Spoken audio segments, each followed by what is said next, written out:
Saat aku hamil tua diperlakukan seperti pembantu di rumahku sendiri oleh suami dan mertuaku. Menganggap aku seperti benalu demi sekretaris pribadi suamiku yang jadi selingkuhannya.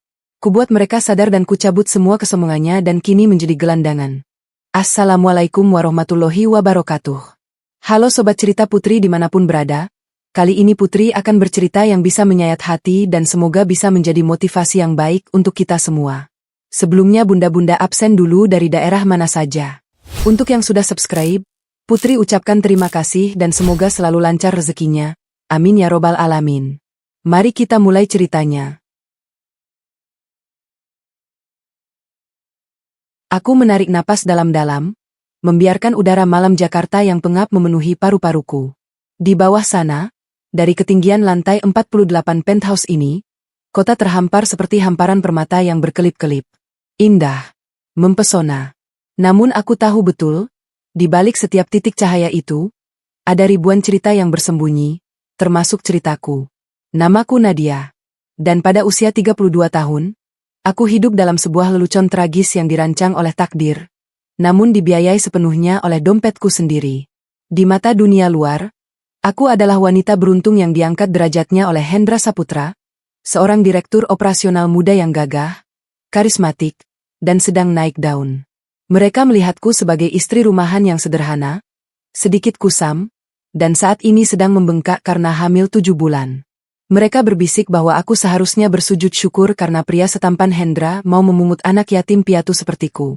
Namun, seperti sebuah balance sheet yang dimanipulasi, kenyataan di rumah ini jauh berbeda dari laporan publik.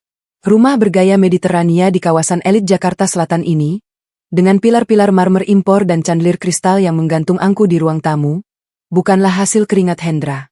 Sertifikat hak milik, SHM. Rumah ini tersimpan rapi di dalam brankas tersembunyi di balik dinding kamar utamaku, dan di sana tertulis jelas atas nama Nadia Prameswari. Bukan Hendra, bukan pula ibunya. Hendra hanyalah direktur boneka. Jabatan menterengnya di perusahaan properti itu adalah hadiah pernikahan dariku, yang kuatur melalui kuasa hukum mendiang ayahku, agar terlihat seperti prestasi profesional Hendra sendiri. Dia tidak tahu bahwa holding company yang menggajinya setiap bulan adalah milik istrinya yang sering ia abaikan. Dia berpikir dia adalah raja di istana ini. Padahal, dia hanyalah penyewa yang menunggak pembayaran sewa, bukan dengan uang, tapi dengan kesetiaan. Dan kemudian ada Ibu Meri, mertuaku. Wanita berusia 60 tahun ini adalah definisi berjalan dari istilah investasi bodong. Penampilannya selalu on point dengan sasakan rambut tinggi dan perhiasan emas yang gemerincing setiap kali ia bergerak. Di hadapan teman-teman pengajian dan arisan sosialitanya, ia memframing dirinya sebagai ibu ratu yang murah hati, menampung menantu yang tidak punya apa-apa. Ironisnya, setiap gram emas yang melingkar di lehernya, setiap lembar rupiah yang ia hamburkan untuk botox, semuanya berasal dari dividen perusahaanku yang kusalurkan lewat rekening Hendra. Aku diam saja selama ini. Aku membiarkan mereka hidup dalam fantasi kekuasaan mereka. Kupikir kehamilan pertamaku ini akan mengubah dinamika. Kupikir kehadiran cucu, darah daging mereka, akan membuat mereka melihatku sebagai manusia, bukan sekadar objek pelengkap penderita. Betapa naifnya aku. Sore itu, ruang tamu terasa lebih sesak dari biasanya. Wangi parfum floral yang menyengat menusuk hidungku, membuat rasa mual kehamilanku kembali naik. Ibu Meri sedang menjamu tamu istimewanya, Ririn, sekretaris pribadi Hendra. Ririn adalah segala hal yang tidak dimilikiku saat ini. Langsing, modis, dan mahal. Dia duduk di sofa kulit Italia milikku dengan kaki jenjang yang disilangkan, menyesap teh dari cangkir porselen koleksiku. Aduh, Jeng, Ririn ini memang beda ya. Pantesan Hendra betah di kantor, sekretarisnya sekelas model begini. Puji Ibu Meri dengan suara yang sengaja dikeraskan. Matanya berbinar menatap Ririn, seolah Ririn adalah menantu impiannya, bukan aku. Di sudut ruangan berdiri Tuti, asisten rumah tangga baru yang direkrut Ibu Meri minggu lalu. Tuti mengenakan seragam hitam putih ala maid hotel bintang 5, lengkap dengan apron Brenda. Ibu Meri merekrutnya bukan untuk bekerja, tapi untuk pajangan. Tuti, jangan gerak-gerak terus. Berdiri yang tegak di sana. Saya mau Ririn lihat kalau di rumah ini pelayanannya profesional. Kamu itu simbol status. Ngerti? Bentak Ibu Meri ketika Tuti hendak mengambilkan tisu. Aku baru saja keluar dari dapur, membawa nampan berisi toples kue kering yang berat. Napasku terengah-engah. Kaki kananku bengkak parah hari ini, membuat jalan pun terasa seperti menginjak paku. Perutku yang besar terasa kencang dan berat, menarik punggungku ke dalam rasa nyeri yang konstan. Nadia, lama sekali sih kamu, seru Ibu Meri tanpa menoleh. Ririn sudah menunggu dari tadi. Masa tamu kehormatan suami kamu dikasih toples kosong? Aku meletakkan nampan itu di meja dengan hati-hati. Maaf, Bu. Kakiku kram lagi. Ririn menatapku dari atas ke bawah dengan tatapan yang sulit diartikan, campuran antara jijik dan kasihan yang dibuat-buat. Wah, Mbak Nadia sudah besar banget ya perutnya, jadi kelihatan ngap. Hati-hati loh, Mbak. Suami kalau lihat istri kucel begitu, nanti matanya jelalatan. Ibu Meri tertawa renyah. Ah, Hendra MAH setia. Lagian Nadia ini memang dasarnya lelet. Beda sama kamu, Ririn. Gesit. Smart. Saat Ririn hendak mengambil kue, tangannya menyenggol gelas sirup marjan merah yang ada di meja. Prang. Gelas itu pecah berkeping-keping. Cairan merah kental tumpah, menggenangi lantai marmer putih Carrara yang diimpor langsung dari Italia. Lantai yang harganya per meter persegi lebih mahal daripada gaji bulanan Ririn. Iwe. Ya ampun. Maaf, Tante. Aku nggak sengaja. Pekik Ririn, mengangkat kakinya agar tidak terkena cipratan. Tuti yang sigap langsung bergerak mengambil kain pel. Saya bersihkan, Nyonya. Berhenti. Teriakan Ibu Meri menggelegar, menghentikan langkah Tuti. Kami semua terdiam. Ibu Meri menatap Tuti dengan mata melotot. Kamu itu pakai seragam baru. Itu seragam mahal. Dipesan khusus dari butik langganan saya. Jangan dipakai buat ngepel sirup lengket begitu. Nanti nodanya nggak hilang. Kamu tetap berdiri di situ. Pegang tas Ririn. Lalu siapa yang bersihkan, Bu? Tanya Tuti bingung. Mata Ibu Meri beralih padaku. Tatapan itu dingin, menuntut, dan penuh kuasa. Nadia, katanya datar. Aku terenganga tak percaya. Bu, aku sedang hamil 7 bulan. Membungkuk saja susah. Halah. Alasan. Ibu Meri mendengus. Kata orang tua dulu, wanita hamil tua itu harus banyak gerak biar jalan lahirnya terbuka, biar gampang melahirkan. Anggap saja ini senam hamil. Ayo bersihkan. Malu ada tamu, lantai lengket begini. Darahku mendidih.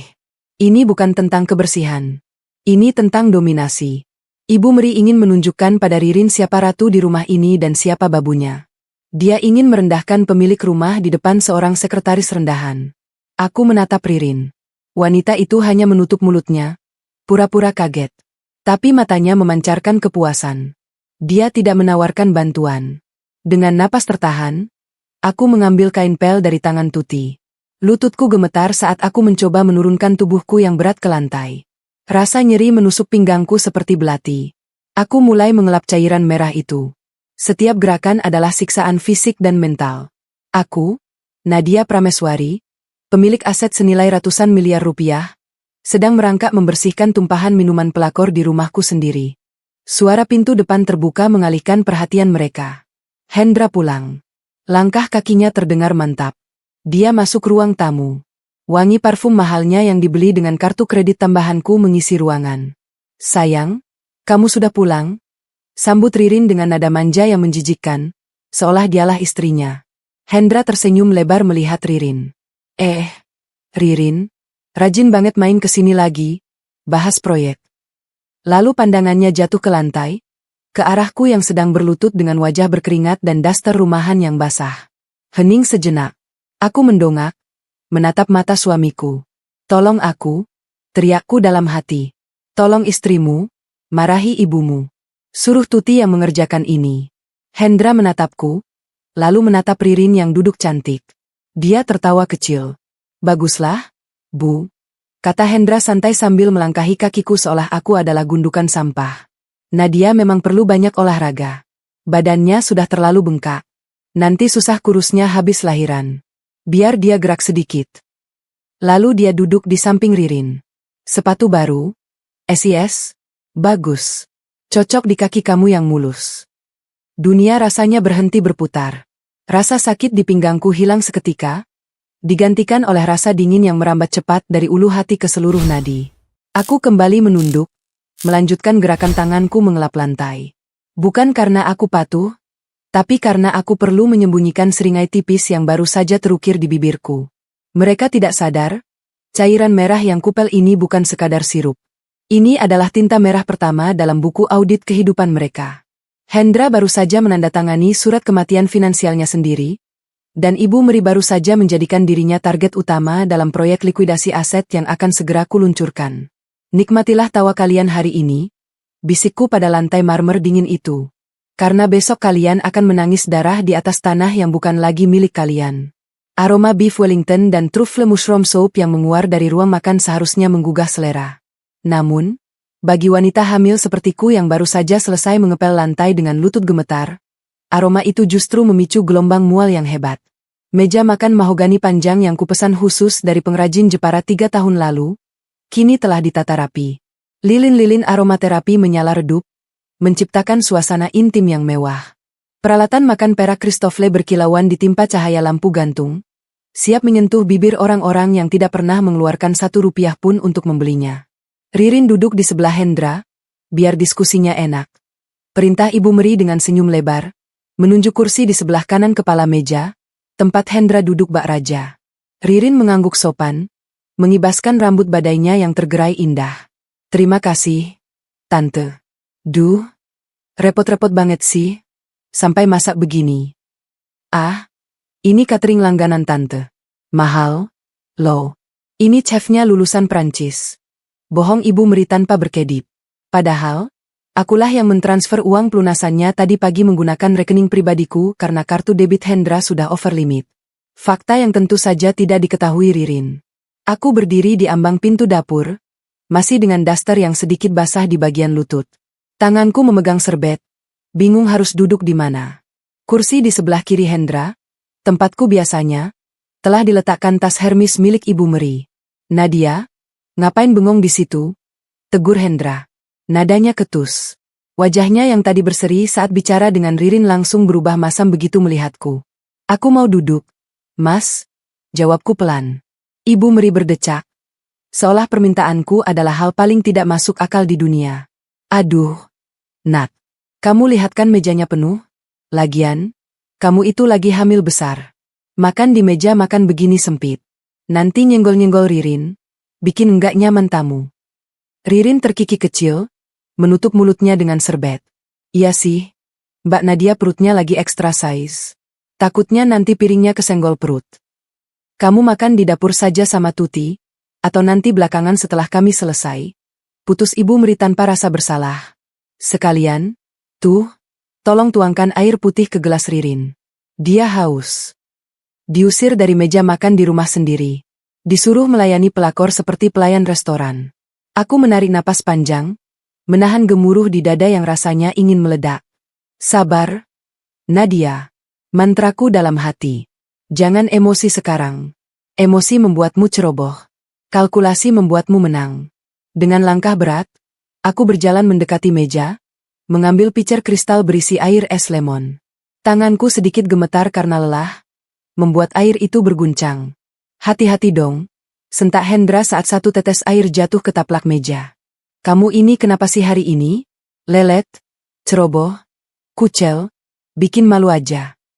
Maaf, bisikku. Aku menuangkan air ke gelas Ririn. Wanita itu tidak menatapku. Dia sibuk memotong dagingnya dengan anggun. Makasih ya, Mbak. Ucapnya sekilas, nada suaranya lebih mirip majikan yang bicara pada bawahan. Aku mundur, berdiri di dekat pintu penghubung dapur, menyaksikan pemandangan surrealis di depanku. Mereka bertiga makan sambil tertawa. Ibu Meri sibuk memuji Ririn, membandingkan karir Ririn yang cemerlang dengan keadaanku yang pengangguran. Perempuan itu harus kayak Ririn. Endra. Celoteh Ibu Meri sambil mengunyah. Pintar cari uang, pintar dandan. Enak diajak ke pesta. Enggak kayak Nadia, bisanya cuma habiskan uang suami buat beli popok. Nanti, lulusan S1 arsitektur tapi ijazahnya cuma buat bungkus gorengan. Hendra mengangguk setuju. Mulutnya penuh makanan. Iya, Bu. Ririn ini memang andalan saya di kantor. Klien-klien besar banyak yang closing gara-gara presentasi Ririn. Kalau ngandalin tim lama, wah, bisa bangkrut perusahaan. Aku tersenyum miris mendengar bualan itu. Hendra lupa, atau mungkin terlalu bodoh untuk menyadari, bahwa klien-klien besar yang closing itu adalah relasi bisnis almarhum ayahku. Mereka menekan kontrak bukan karena presentasi Ririn yang genit, melainkan karena mereka tahu siapa pemegang saham pengendali di balik meja Hendra. Mereka menghormati nama keluarga Prameswari, bukan Hendra Saputra. Sayang banget ya, Hendra nikahnya kecepetan, pancing Ririn dengan nada manja, melirik Hendra dari balik bulu mata palsunya. Coba kalau belum, mungkin nasibnya beda. Yah. Namanya juga jodoh. Yes. Kadang kita salah pilih di awal, tapi kan bisa diperbaiki di tengah jalan. Jawab Hendra. Matanya menatap Ririn dengan intensitas yang menjijikkan. Kalimat itu adalah puncaknya. Salah pilih. Dia menyebut pernikahan kami yang menyelamatkan dia dari lilitan utang judi online 5 tahun lalu sebagai salah pilih. Aku tidak tahan lagi berdiri di sana. Rasa mualku sudah sampai ke tenggorokan. Bukan karena hamil, tapi karena muak. Aku ke belakang sebentar. Pamitku pelan. Tak ada yang peduli. Mereka terlalu sibuk merancang masa depan imajiner mereka. Aku masuk ke pantry bersih yang tersembunyi di balik dapur kotor. Ruangan ini kedap suara, tempat favoritku untuk menyepi. Aku mengunci pintu, lalu menyalakan lampu kecil di bawah kabinet. Tanganku merogoh saku daster, mengeluarkan ponsel pintarku yang layarnya retak sedikit. Bukan karena tak mampu beli baru, tapi karena pernah dibanting Hendra saat dia marah setahun lalu. Aku membuka aplikasi pesan terenkripsi. Kontak teratas, Pak Nurdin, senior partner firma hukum kepercayaan keluarga. Pak Nurdin adalah orang kepercayaan ayahku. Satu-satunya orang yang tahu persis seberapa besar kekayaan yang kusembunyikan di balik penampilan sederhanaku. Aku mengetik pesan dengan jempol yang tak lagi gemetar. Kepada Pak Nurdin. Pak. Malam ini saya butuh laporan lengkap aset likuid yang dipegang Hendra atas nama perusahaan. Dan tolong siapkan berkas pemblokiran untuk kartu kredit platinum tambahan, nomor belakang 4588. Alasan, indikasi penyalahgunaan limit. 2 menit kemudian, balasan masuk. Sebuah respons yang menenangkan dari Pak Nurdin. Dari Pak Nurdin. Selamat malam, Bu Nadia. Baik, akan saya proses pagi-pagi sekali besok. Apakah Ibu ingin memulai audit menyeluruh untuk kepemilikan saham Bapak Hendra juga?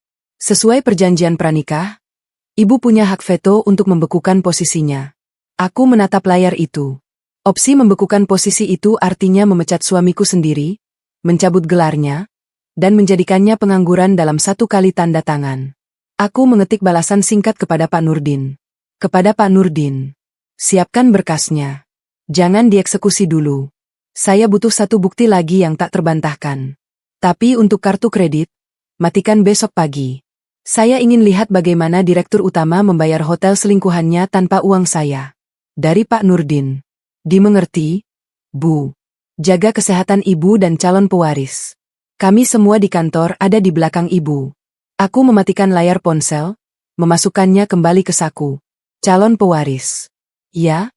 Anak di dalam kandunganku ini adalah pewaris tunggal imperium bisnis yang sedang dinikmati oleh 3 benalu di ruang makan itu. Dan tugas pertamaku sebagai ibu adalah membersihkan parasit-parasit ini sebelum anakku lahir. Aku mengambil segelas air hangat, meminumnya untuk meredakan mual. Lalu aku mengatur ekspresi wajahku, dari kemarahan yang dingin menjadi kepolosan yang bodoh. Topeng istri penurut yang mereka sukai. Aku kembali ke ruang makan. Mereka sudah selesai makan. Piring-piring kotor berserakan. Tulang-tulang iga sisa Hendra tergeletak berantakan. Nah, Nadia, sudah selesai di kamar mandi? Tanya Ibu Meri sambil mengelap mulutnya. Ini, bereskan mejanya. Tuti lagi sibuk mijitin kaki saya di kamar. Kamu kan belum makan? Tuh ada sisa sayuran sama kuah sopnya. Sayang kalau dibuang. Mereka menyisakan sisa-sisa makanan untuk pemilik rumah. Aku mengangguk pelan. Mulai menumpuk piring kotor bekas Ririn. Iya, Bu. Nanti Nadia bereskan. Hendra berdiri, meregangkan tubuhnya. Bu, aku antar Ririn pulang dulu. Ya. Kasihan sudah malam. Bahaya kalau perempuan cantik pulang sendiri naik taksi. Oh, harus dong. Kamu kan gentleman. Dukung Ibu Meri. Hati-hati ya, Nak. Ririn, jangan kapok main ke sini. Pasti dong, Tante. Next time aku main lagi. Ririn tersenyum penuh kemenangan ke arahku, lalu melenggang pergi, mengekor di belakang Hendra. Saat mereka melewati pintu depan, aku mendengar Hendra berbisik mesra. Kita mampir ke Hotel Skeline dulu. Ya, aku penat banget di rumah. Boleh? Sayang. Asal billingnya aman. Ya. Tenang, kartu kreditku limitnya unlimited. Aku berdiri mematung di samping meja makan yang berantakan, memegang piring kotor yang berminyak. Sudut bibirku terangkat sedikit. Unlimited, katanya. Nikmatilah malam ini, Hendra. Karena besok pagi, saat resepsionis hotel menggesek kartumu dan mesin edisi itu berbunyi, declined, kau akan menyadari bahwa unlimited itu punya tanggal luarsa. Dan tanggal itu adalah besok. Matahari Jakarta sedang terik-teriknya, membakar aspal hingga uap panasnya terlihat menari-nari di udara. Namun, di dalam rumah mewah ini, suhu terasa membeku. Bukan karena pendingin ruangan sentral yang menyala 24 jam, yang tagihannya selalu didebit otomatis dari rekeningku, tetapi karena dinginnya hati penghuninya. Jam dinding menunjukkan pukul 2 siang. Seharusnya ini jam istirahat bagi ibu hamil 7 bulan. Tapi ibu Meri punya agenda lain.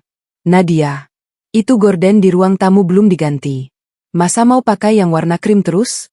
Minggu depan ada arisan berlian. Saya mau ganti yang nuansa gold biar kelihatan mewah. Teriak Ibu Meri dari lantai 2. Suaranya melengking menembus fod rumah yang tinggi. Aku sedang berdiri di atas bangku kecil, berusaha melepas kait gorden yang berat itu. Tuti si asisten rumah tangga, sedang duduk manis di lantai sambil memijat kaki Ibu Meri yang sedang menonton infotainment.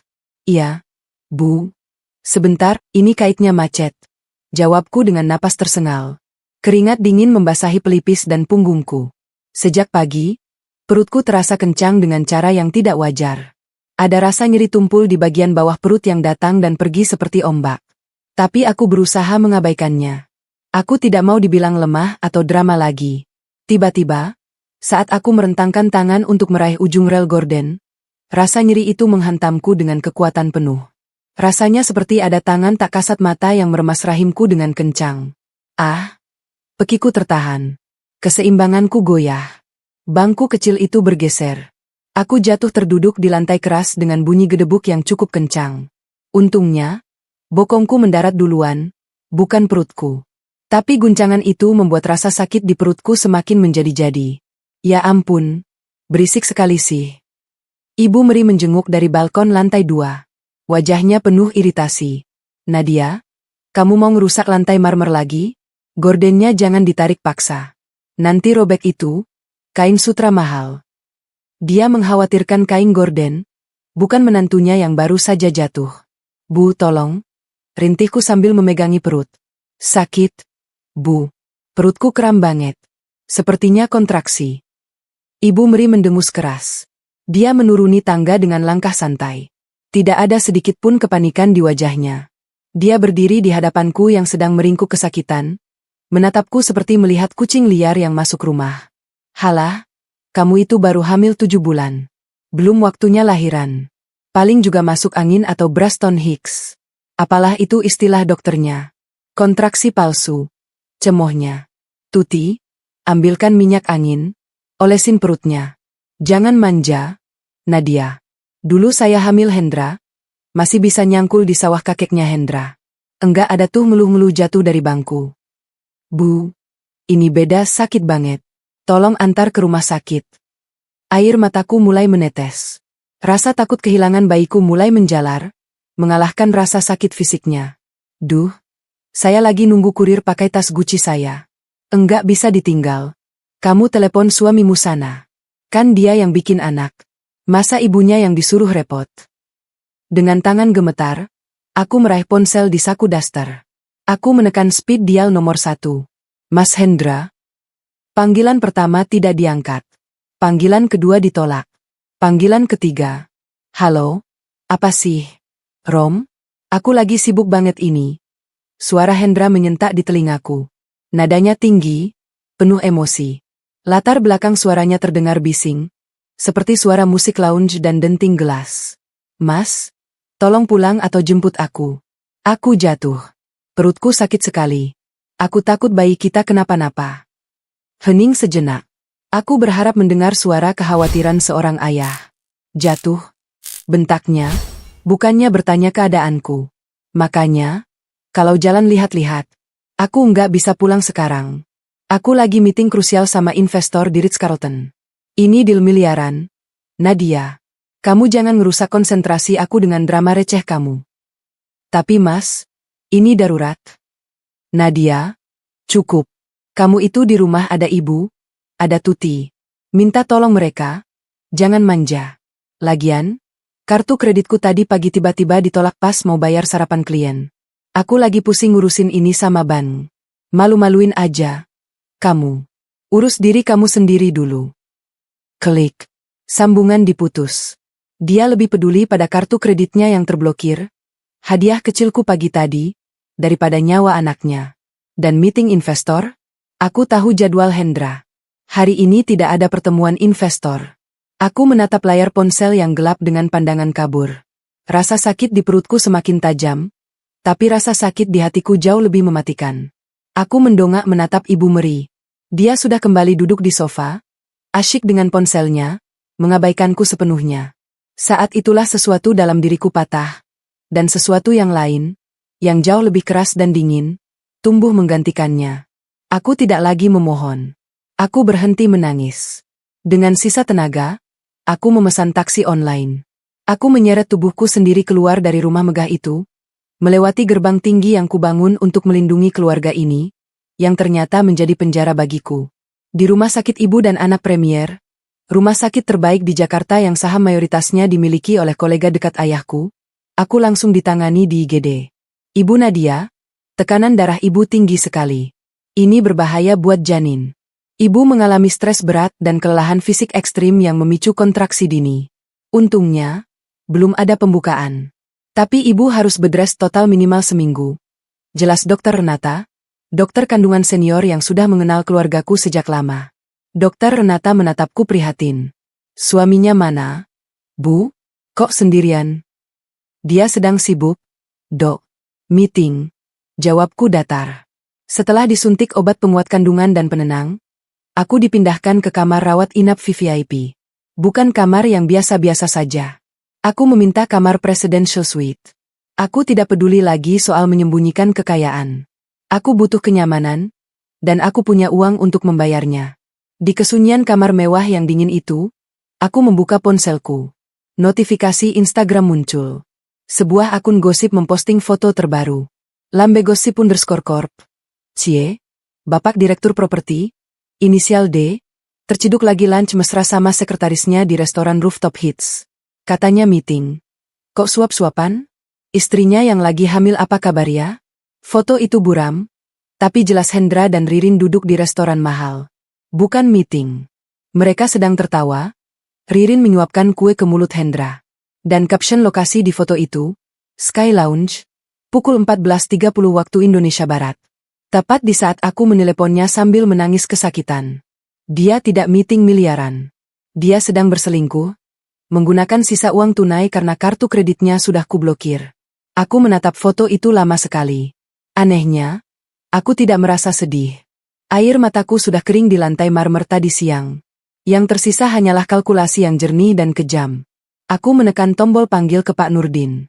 Halo, Bu Nadia. Bagaimana kabarnya? Saya kaget ibu masuk RS. Suara Pak Nurdin terdengar cemas. Saya baik, Pak. Bayinya selamat? Jawabku tenang. Pak Nurdin, tentang draft surat yang kita bahas kemarin, surat pembekuan aset dan pemecatan Bapak Hendra. Baik, Bu. Akan saya proses secepatnya. Bukan hanya itu, potongku. Saya ingin Bapak memproses pengalihan hak akses aset. Dan satu lagi, tolong hubungi manajemen gedung kantor Hendra. Katakan pada mereka, pemilik gedung ingin melakukan inspeksi mendadak dan renovasi total di lantai kantor Hendra mulai lusa. Matikan akses lift dan listrik ke unit mereka dengan alasan maintenance darurat. Baik, Bu. Itu akan melumpuhkan operasional kantor mereka total. Kapan Ibu mau eksekusi surat pemecatannya? Segera. Tapi biarkan dia merasa menang 1 hari lagi. Biarkan dia pulang ke rumah kosong nanti malam. Maksud Ibu? Saya tidak akan pulang ke rumah itu lagi, Pak. Dan saya tidak ingin mereka tinggal di sana lebih lama dari yang diperlukan. Siapkan tim security internal kita. Kita akan melakukan bersih-bersih besar-besaran saat pesta ulang tahun Ibu Meri nanti. Aku menutup telepon. Aku meletakkan tangan di perutku yang buncit. Bayiku bergerak pelan, seolah menyetujui rencanaku. Maafkan Ibu, ya, Nak, bisikku pada janin yang tak berdosa itu. Ayahmu sudah memilih jalannya.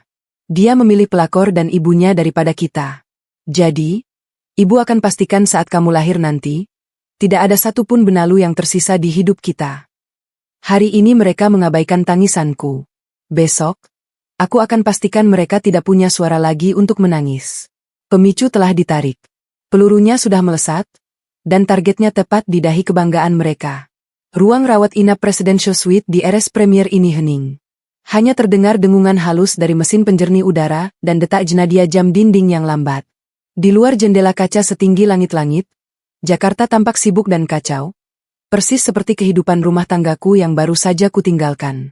Namun di sini, di balik selimut sutra dan dinding kedap suara, aku menemukan kembali identitas lamaku yang sempat terkubur. Nadia Prameswari, sang pewaris tunggal. Pintu kamar diketuk pelan. Masuklah Pak Nurdin, pengacara senior kepercayaan mendiang Papa, didampingi dua asistennya yang membawa tumpukan berkas tebal. Pak Nurdin, pria parubaya dengan setelan jas abu-abu yang tak pernah kusut, menatapku dengan sorot mata kebapakan namun profesional. Selamat pagi, Bu Nadia. Atau haruskah saya sapa? Bu Komisaris Utama? Sapanya sambil meletakkan tas kerjanya di meja kaca. Aku tersenyum tipis, memperbaiki posisi dudukku di ranjang. Infus masih menancap di tangan kiri, tapi tangan kananku sudah siap memegang pena.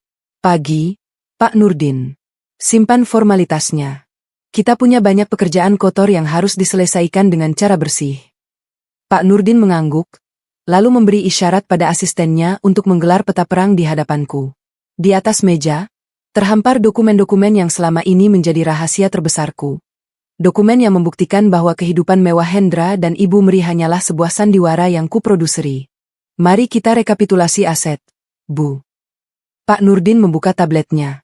Pertama, properti di Jalan Cempaka yang saat ini ditempati oleh Bapak Hendra dan ibunya. Sertifikat hak milik nomor 1058 murni atas nama Ibu Nadia Prameswari. Tidak ada perjanjian harta gono gini karena aset ini diperoleh sebelum pernikahan. Statusnya saat ini? Tanyaku. Secara hukum, mereka adalah penumpang tanpa izin jika Ibu mencabut izin tinggal lisan. Kami sudah siapkan surat perintah pengosongan aset, eviction notice, dengan tenggat waktu 1x24 jam. Jika mereka menolak, kami berhak membawa aparat kepolisian atas tuduhan penyerobotan properti. Aku mengangguk puas. Lanjut. Kedua, kendaraan.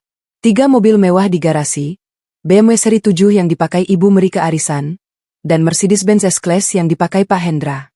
Semuanya terdaftar sebagai aset inventaris PT Prameswari Prismatama, perusahaan induk Ibu. Pak Hendra hanya memegang surat izin pemakaian kendaraan dinas. Tarik semuanya, perintahku dingin. Kirim tim aset recovery besok malam. Saya ingin Ibu Meri pulang arisan naik bajai. Pak Nurdin mencatat dengan cepat. Dan yang paling krusial, Bu. Gedung perkantoran Prameswari Tower di Kuningan. Bapak Hendra berkantor di lantai 18 sebagai direktur operasional di anak perusahaan kita, Nusantara Property. Dia merasa memiliki kantor itu. Dia lupa siapa yang menandatangani SK pengangkatannya. Gumamku. Tepat sekali. Berdasarkan audit forensik yang Ibu minta kemarin malam, kami menemukan aliran dana mencurigakan. Pak Hendra sering menggunakan kartu kredit korporat untuk pengeluaran non-bisnis, hotel, butik, tas mewah, dan restoran fine dining. Total kerugian perusahaan mencapai 450 juta rupiah dalam 6 bulan terakhir. Angka itu membuatku tertawa sinis. 450 juta rupiah. Uang yang seharusnya bisa digunakan untuk gaji karyawan atau donasi yayasan, dia hamburkan untuk memuaskan Ririn dan ibunya. Itu pelanggaran berat, Pak Nurdin. Gross misconduct, kataku. Benar.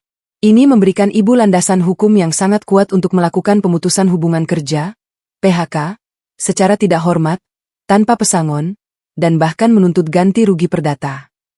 Pak Nurdin menyodorkan sebuah map merah. Ini surat keputusan pemecatan. Tinggal ibu tanda tangani sebagai pemegang saham pengendali. Aku mengambil pena Montblanc hitam dari saku jas Pak Nurdin. Tinta pena ini cair dan hitam pekat. Sepekat nasib Hendra sebentar lagi. Aku menatap nama yang tertera di sana. Hendra Saputra, Direktur Operasional. Selama 5 tahun aku menahan diri. Aku merendahkan egoku, menyembunyikan taringku, berpura-pura menjadi istri bodoh yang hanya tahu belanja sayur, demi menjaga harga diri suami yang rapuh. Aku memberinya panggung, memberinya lampu sorot, memberinya tepuk tangan. Dan balasannya, dia meludahi wajahku saat aku jatuh kesakitan. Tanpa ragu sedetik pun, aku menggoreskan tanda tanganku di atas materai. Sret, sret. Suara gesekan pena di atas kertas itu terdengar seperti vonis hakim. Dengan tinta ini, Hendra Saputra resmi menjadi pengangguran yang terlilit utang korporasi. Sudah selesai, kataku menutup map itu. Kapan surat ini akan sampai ke mejanya? Senin pagi, saat dia masuk kantor dengan harapan memulihkan nama baiknya di depan karyawan, dia akan disambut oleh security dan kardus kosong untuk mengemasi barang-barangnya. Jawab Pak Nurdin dengan senyum profesional. Bagus. Tapi, Pak, ada satu hal lagi. Iya, Bu. Ibu Meri berencana mengadakan pesta ulang tahun besar-besaran lusa malam di rumah itu. Dia mengundang semua kolega sosialitanya, dan tentu saja Ririn akan hadir sebagai tamu kehormatan. Dia memaksa saya memasak. Pak Nurdin mengerutkan kening. Ibu tidak mungkin memasak dalam kondisi begini. Dokter Renata melarang keras. Tentu saja saya tidak akan memasak. Tapi saya akan datang. Mataku berkilat menatap pantulan diriku di cermin lemari. Biarkan pesta itu terjadi. Jangan lakukan eksekusi pengosongan rumah, atau penarikan mobil sebelum pesta dimulai. Biarkan mereka merasa berada di puncak dunia. Biarkan Ibu Meri memakai gaun terbaiknya. Biarkan Ririn merasa menang. Ibu ingin melakukan eksekusi di tengah pesta? Tanya Pak Nurdin. Nada suaranya sedikit terkejut namun takjub. Benar. Saya ingin saksi mata. Saya ingin semua teman-teman sosialita Ibu Meri melihat siapa pemilik rumah yang sebenarnya. Saya ingin Ririn menyaksikan bagaimana pria yang dia banggakan berubah menjadi gelandangan dalam hitungan detik. Itu sangat brutal, Bu. Komentar Pak Nurdin pelan. Mereka membiarkan saya merangkak mengepel lantai saat hamil tua. Pak, brutal adalah bahasa yang mereka ajarkan pada saya. Saya hanya mempraktikannya kembali. Pak Nurdin mengangguk hormat. Dimengerti. Saya akan siapkan tim keamanan swasta. Bukan satpam kompleks, tapi tim pengamanan VIP perusahaan. Mereka akan standby di perimeter luar rumah lusa malam, menunggu aba-aba ibu. Sempurna. Tiba-tiba, ponselku bergetar. Sebuah pesan masuk dari Hendra. Mas Hendra. Nat, kamu di mana sih? Pulang. Ibu ngamuk nih gara-gara kamu nggak ada. Siapa yang mau masak buat persiapan pesta lusa? Jangan bikin malu keluarga. Oh iya? Kartu kreditku kenapa masih nggak bisa dipakai? Telepon bank sekarang. Urusin. Aku mau beli kado buat ibu. Aku membaca pesan itu dengan rasa jijik yang luar biasa. Dia bahkan tidak bertanya apakah aku dan bayinya masih hidup. Dia hanya peduli pada masakan dan kartu kredit. Aku mengetik balasan singkat, penuh kepalsuan terakhir. Nadia. Aku di rumah teman, Mas. Tenang saja. Lusa aku pulang sebelum pesta mulai. Masalah kartu kredit, kayaknya lagi ada maintenance system. Lusa baru normal. Sabar ya, Mas Hendra. Mas Hendra. Ya udah, awas kalau lusa nggak beres. Kamu harus dandan yang benar. Jangan pakai daster lusuh. Ririn mau bawa teman-temannya. Jangan bikin aku malu punya istri dekil. Aku meletakkan ponsel. Air mataku tidak keluar lagi. Yang ada hanya api dingin yang membakar di dada. Pak Nurdin. Panggilku. Iya, Bu. Pastikan mobil Alphard saya siap lusa sore. Saya akan pulang ke rumah saya sebagai ratu yang akan membersihkan istananya dari sampah. Pak Nurdin membereskan berkas-berkasnya, membungkuk hormat, lalu keluar ruangan, meninggalkanku sendirian lagi dalam keheningan mewah. Aku mengelus perutku. Sabar ya, Nak. 2 hari lagi. Hanya 2 hari lagi kita akan melihat pertunjukan kembang api terbaik. Kembang api dari runtuhnya ego ayah dan nenekmu. Rencana sudah terkunci, jebakan sudah terpasang, dan tikus-tikus itu sedang menari riang menuju perangkap. mengira keju di dalamnya adalah milik mereka selamanya. Aku kembali ke rumah itu tepat pukul 4 sore, 2 jam sebelum pesta ulang tahun Ibu Meri dimulai. Aku sengaja turun dari taksi online di depan gerbang. Membiarkan sopir menatapku bingung karena penumpangnya yang terlihat lelah dan hamil besar ini berjalan tertatih memasuki rumah gedongan. Aku tidak ingin mereka melihat jemputan Alphard kantor yang menungguku di ujung jalan. Belum saatnya. Begitu gerbang besi kubuka, pemandangan norak langsung menyambutku. Halaman depan yang biasanya asri dengan rumput Jepang, kini tertutup tenda semi-permanen dengan dekorasi kain gold dan merah marun yang berlebihan. Bunga-bunga plastik murahan yang jelas disewa Ibu Meri dari vendor pinggir jalan demi menghemat budget, bertebaran di mana-mana. Musik dangdut koplo sayup-sayup terdengar dari sound system yang sedang diuji coba. Rumahku, sanktuari yang dibangun dengan filosofi minimalis oleh mendiang papa, kini didandani seperti pasar malam kelas bawah. Nadia, akhirnya kamu muncul juga. Suara cempreng Ibu Meri menyambar dari teras. Ia sudah mengenakan gaun kebaya penuh payet yang berkilauan. Wajahnya dilapisi makeup tebal yang berusaha menutupi kerutan di lehernya. Dari mana saja kamu? Lihat ini. Vendor dekorasi minta pelunasan tunai sekarang juga. Katanya transfer Hendra gagal terus. Ibu Meri berkacak pinggang, menunjuk seorang pria dekorator yang tampak kesal di sudut teras. Aku berjalan pelan, memegangi perutku. Aktingku dimulai. Maaf, Bu. Aku baru keluar dari rumah sakit. Dokter bilang aku harus. Alasan? Potong Ibu Meri kasar. Hendra lagi pusing di dalam. Sana temui dia. Minta uang ke pengacaramu atau jual apa kek. Yang penting bayar orang ini. Malu kalau tamu datang tapi dekorasinya dibongkar lagi. Aku mengangguk lemah dan masuk ke dalam rumah. Di ruang tengah, kekacauan lebih parah.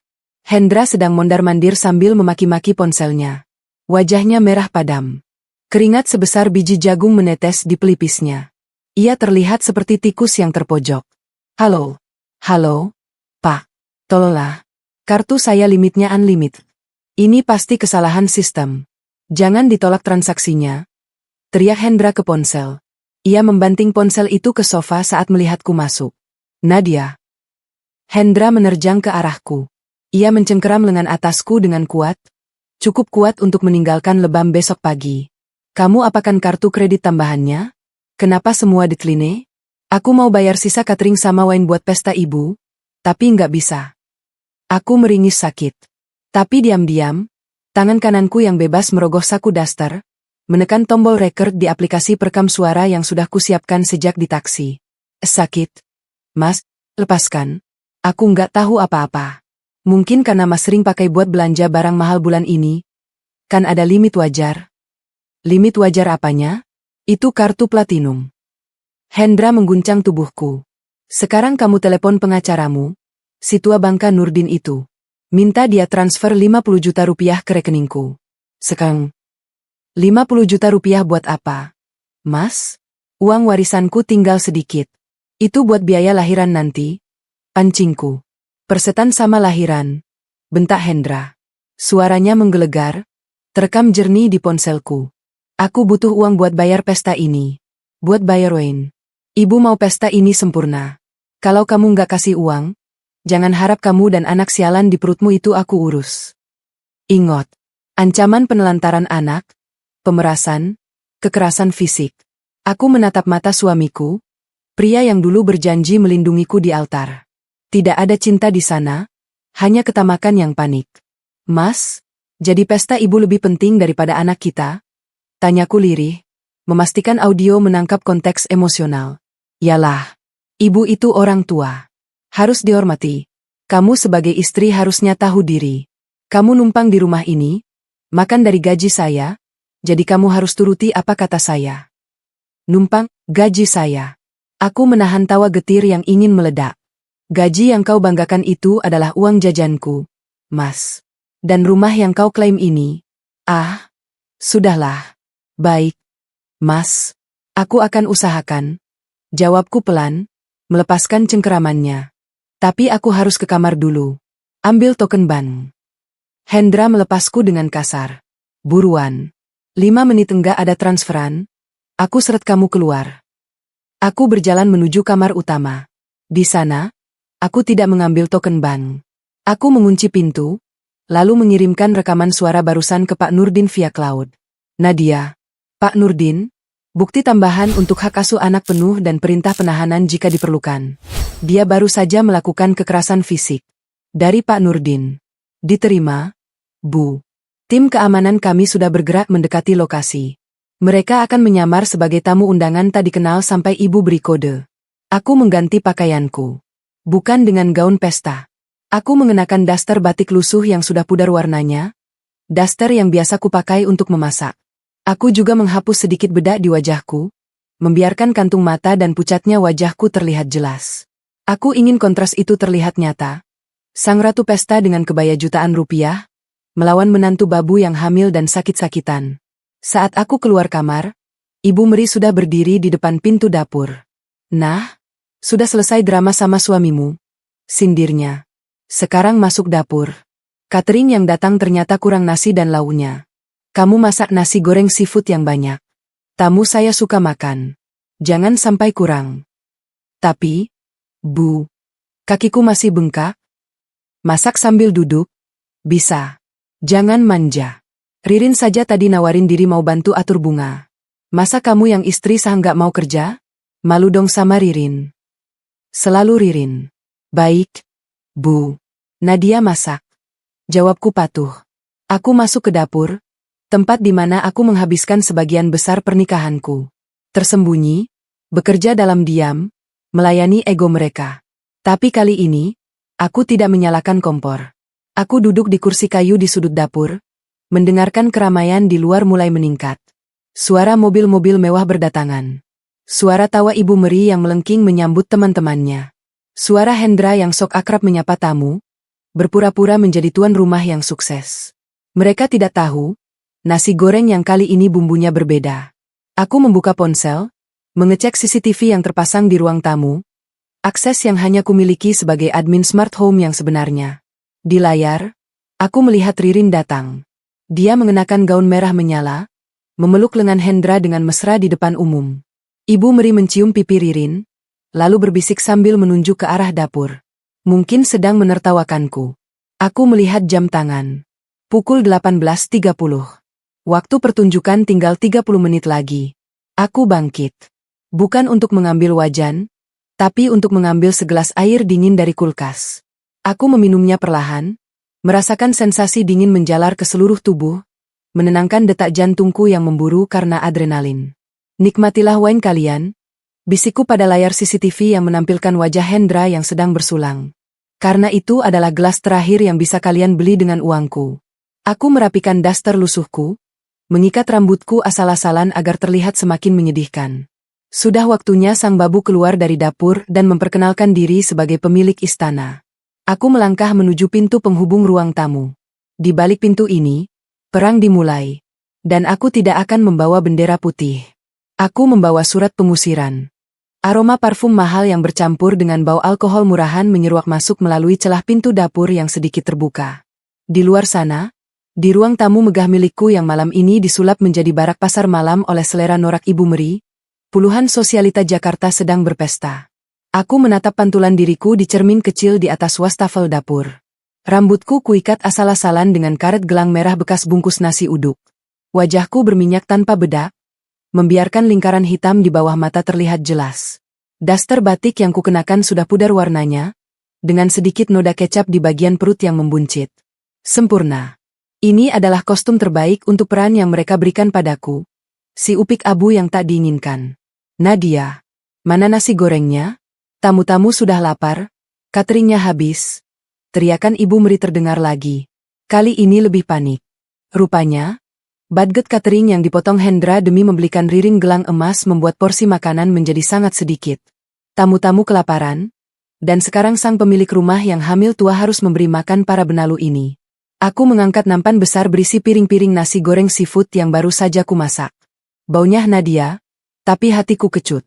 Dengan langkah berat yang diseret, sebagian akting, sebagian lagi karena kakiku memang bengkak parah, aku mendorong pintu dapur. Suasana pesta langsung menyambutku. Lampu chandelier kristal bersinar terang, memantulkan kilauan perhiasan para tamu. Mereka berdiri berkelompok, memegang gelas wine yang kutahu itu merek murah yang dipindah ke botol mahal, tertawa dengan suara yang dibuat-buat. Begitu aku melangkah masuk ke tengah ruangan, keramaian itu perlahan surut. Satu persatu kepala menoleh, tawarnya berubah menjadi bisik-bisik yang tajam. Itu siapa? Pembantu baru? Bisik seorang wanita bergaun satin hijau di dekat pintu. Bukan, Jeng. Itu menantunya Meri, istrinya Hendra. Jawab temannya. Hah? Yang benar? Kok kucel begitu? Kayak tukang cuci piring. Jomplang banget sama Hendra yang gagah. Aku terus berjalan, menundukkan kepala, membiarkan bisikan-bisikan itu menyayat telingaku. Aku melewati Hendra yang sedang berdiri di dekat meja prasmanan, memegang gelas sambil tertawa lepas bersama teman-teman prianya. Saat melihatku, tawa Hendra mati seketika. Wajahnya berubah dari ceria menjadi merah padam karena malu. Matanya melotot, memberikan isyarat agar aku segera menyingkir. Taruh di meja sana. Cepat, kembali ke dapur. Desis Hendra saat aku melewatinya. Dia tidak menawarkan bantuan untuk mengangkat nampan berat itu, meski dia melihat tanganku gemetar. Aku meletakkan nampan itu di meja prasmanan yang sudah kosong. Para tamu langsung menyerbu makanan itu tanpa mengucapkan terima kasih, seolah aku adalah pelayan tak kasat mata. Ya ampun, Nadia, kamu ini sengaja ya? Ibu Meri muncul entah dari mana, mencengkeram lenganku dengan kuku-kukunya yang tajam. Dia menyeretku sedikit menjauh dari kerumunan, ke sudut ruangan di bawah tangga. Lihat penampilanmu, memalukan. Desis Ibu Meri. Matanya melotot nyaris keluar. Saya sudah bilang dandan. Kenapa keluar pakai daster rombeng begini? Kamu mau bikin orang berpikir saya menyiksa menantu. Aku menatapnya dengan mata sayu. Tapi, Bu, baju pestaku sudah kekecilan semua. Lagian ibu tadi suruh aku masak. Kalau pakai gaun, nanti kotor kena minyak. Alasan dasar. Wanita kampung. Kamu itu memang enggak punya kelas. Lihat tuh, Ririn. Ibu Meri menunjuk ke tengah ruangan dengan dagunya. Di sana, di bawah sorot lampu utama, berdirilah Ririn. Dia mengenakan gaun merah marun dengan belahan punggung rendah yang mengekspos kulit mulusnya. Dia sedang dikelilingi oleh teman-teman sosialita Ibu Meri, tertawa anggun sambil memegang gelas champagne. Hendra berjalan mendekatinya, merangkul pinggang Ririn dengan santai. Mereka terlihat seperti pasangan suami istri yang serasi, tuan dan nyonya rumah yang sempurna. Itu baru wanita berkelas. Lanjut Ibu Meri kejam. Ririn itu pintar menempatkan diri. Dia bantu saya menyambut tamu, ngobrol nyambung soal fashion, soal liburan ke Eropa. Enggak kayak kamu, bisanya cuma bikin malu di dapur. Kalau begitu, kenapa ibu tidak minta Ririn saja yang masak nasi goreng? Tanyaku pelan, tapi menusuk. Ibu Meri ternganga sebentar, lalu wajahnya semakin garang. Berani kamu menjawab? Ririn itu tamu kehormatan. Tangan halusnya enggak pantas pegang wajan. Tangan kasar kamu itu yang memang takdirnya di dapur. Tiba-tiba, Ririn melambaikan tangan ke arah kami. Tante Meri, sini dong, Tante.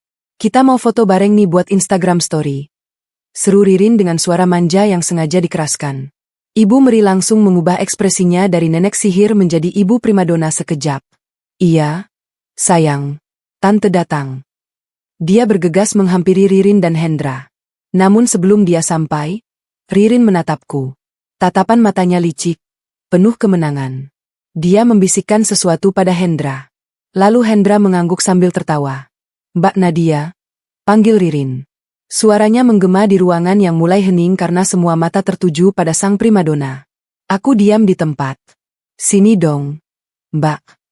Ririn melambai lagi. Mumpung Mbak Nadia di sini, tolong fotoin kita bertiga dong. Tante Meri, Mas Hendra, sama aku. Lightingnya lagi bagus nih. Hening. Benar-benar hening. Para tamu saling pandang. Meminta istri sah yang sedang hamil tua dan berpakaian lusuh, untuk menjadi tukang foto bagi suami dan selingkuhannya. Itu adalah penghinaan di atas segala penghinaan. Tapi Hendra justru mendukungnya. Iya, Nak, sini sebentar. Tolong fotoin. Kamu kan jago cari angle biar ibu kelihatan kurus. Ayo, buruan, jangan lelet. Darahku mendidih, tapi kakiku melangkah maju. Aku berjalan mendekati mereka, melewati tatapan iba, tatapan jijik, dan tatapan mengejek dari para tamu. Ririn menyerahkan ponsel iPhone terbarunya, yang kubeli dengan poin reward kartu kreditku yang dicuri Hendra, ke tanganku. Yang bagus ya, Mbak. Jangan goyang. Filternya yang Paris ya, biar glowing. Perintah Ririn sambil membetulkan posisi rambutnya. Mereka bertiga berpose. Hendra di tengah, merangkul pinggang Ririn di kiri dan memegang bahu ibunya di kanan. Mereka tersenyum lebar, memamerkan gigi putih hasil veneer mahal. Di belakang mereka, rumah megahku menjadi latar yang sempurna. 3 benalu di istanaku. 3 parasit yang menghisap darahku sampai kering. Aku mengangkat ponsel itu. Di layar, wajah mereka terlihat begitu bahagia. Begitu yakin bahwa posisi mereka aman. Begitu yakin bahwa Nadia, si upik abu, tidak akan pernah melawan. 1, 2, 3. Klik. Aku tidak memotret mereka. Aku mematikan layar ponsel itu. Loh, kok layarnya mati? Belum ke foto, Mbak? Protes Ririn. Aku menurunkan ponsel itu perlahan. Senyum bodoh di wajahku menghilang. Bahuku yang tadi membungkuk lelah, kini tegak lurus. Rasa sakit di kakiku entah kenapa lenyap, digantikan oleh adrenalin murni yang mengalir deras seperti bensin yang siap disulut api. Kenapa berhenti? Ayo foto lagi. Jangan bikin malu. Desis Hendra, mulai kesal. Aku menatap Hendra. Tatapan yang selama ini ku sembunyikan. Tatapan seorang komisaris utama yang sedang melihat karyawan yang korup. Sudah cukup fotonya, kataku. Suaraku tidak lagi pelan. Suaraku tenang, jernih, dan berwibawa, membelah keheningan ruangan. Apa maksudmu cukup? Tanya Ibu Meri bingung. Aku tidak menjawabnya. Aku berjalan melewati mereka menuju panggung kecil di sudut ruangan tempat operator sound system bekerja. Nadia, mau kemana kamu? Teriak Hendra. Aku naik ke panggung kecil itu. Operator musik menatapku bingung. Dengan gerakan cepat, aku mencabut kabel AUX yang menyambungkan laptop ke speaker, mematikan lagu dangdut koplo yang bising itu seketika. Senyap. Seluruh ruangan kini benar-benar mati kutu. Semua mata tertuju padaku. Wanita hamil berdaster lusuh yang berdiri di atas panggung memegang mikrofon. Nadia, turun. Kamu gila ya? Ibu Meri mulai berteriak histeris, menyadari ada sesuatu yang salah. Sangat salah. Aku menyalakan mikrofon. Tes. Tes. Suara feedback berdenging sebentar, membuat beberapa tamu menutup telinga. Selamat malam, bapak-bapak dan ibu-ibu tamu yang terhormat. Sapaku. Suaraku menggema ke seluruh penjuru rumah, memantul di dinding-dinding marmer yang dingin. Maaf mengganggu pesta kalian. Saya tahu nasi gorengnya enak, tapi sayangnya pesta ini harus berakhir lebih cepat. Aku menatap lurus ke arah Hendra, Ibu Meri, dan Ririn yang berdiri mematung di tengah ruangan. Wajah mereka pucat pasi. Karena pemilik rumah yang sebenarnya sedang ingin bersih-bersih sampah. Di luar jendela, lampu sorot dari 2 mobil patroli keamanan swasta menyala terang, menembus kaca, menyinari wajah-wajah ketakutan di dalam ruangan. Waktunya bermain, Hendra. Dan kali ini, akulah yang memegang kendalinya. Suaraku yang bergema melalui pengeras suara seolah membekukan waktu. Hendra adalah orang pertama yang bereaksi. Wajahnya yang tadi merah padam karena malu, kini berubah ungu karena amarah yang tak terkendali. Dia melangkah lebar menuju panggung kecil tempatku berdiri. Tangannya terkepal, siap menarikku turun. Turun? Kau, perempuan gila. Kau mabuk ya? Teriak Hendra, berusaha menggapai kakiku. Maaf semuanya, istri saya ini memang sedang hormonal. Dia agak stres karena hamil. Jangan didengarkan. Aku mundur selangkah, menghindari tangan kotornya. Dengan tenang, aku menatap operator sound system. Seorang pemuda yang tampak ketakutan. Nyalakan proyektornya. Perintahku tegas. Sambungkan ke laptopmu sekarang. Pemuda itu ragu, menatap Hendra, lalu menatapku. Tatapanku yang dingin dan otoriter membuatnya gemetar. Dia menurut. Kabel HDMI dicolokkan.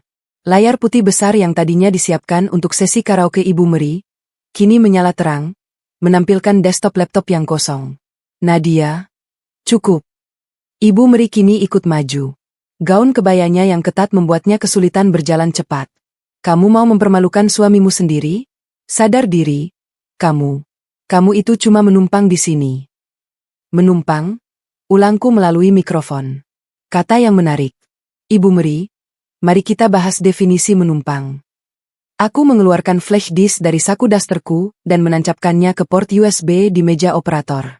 Bapak-bapak, ibu-ibu, teman-teman sosialita Ibu Meri yang terhormat, kataku santai, mengabaikan Hendra yang kini ditahan oleh dua pria berbadan tegap. Bukan tamu, melainkan tim keamanan internal perusahaanku yang baru saja menyusup masuk dari pintu samping.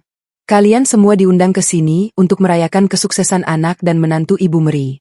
Bukankah kalian kagum dengan rumah ini? Kalian kagum dengan jabatan Hendra sebagai direktur.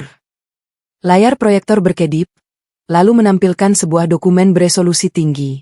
Itu adalah sertifikat hak milik, SHM, rumah mewah ini. Silakan dibaca dengan seksama, ujarku sambil menunjuk layar. Sertifikat hak milik nomor 1058. Alamat, Jalan Cempaka 2. Luas tanah, 850 hem. Hening. Para tamu mulai berbisik, menyipitkan mata membaca tulisan yang diperbesar di layar.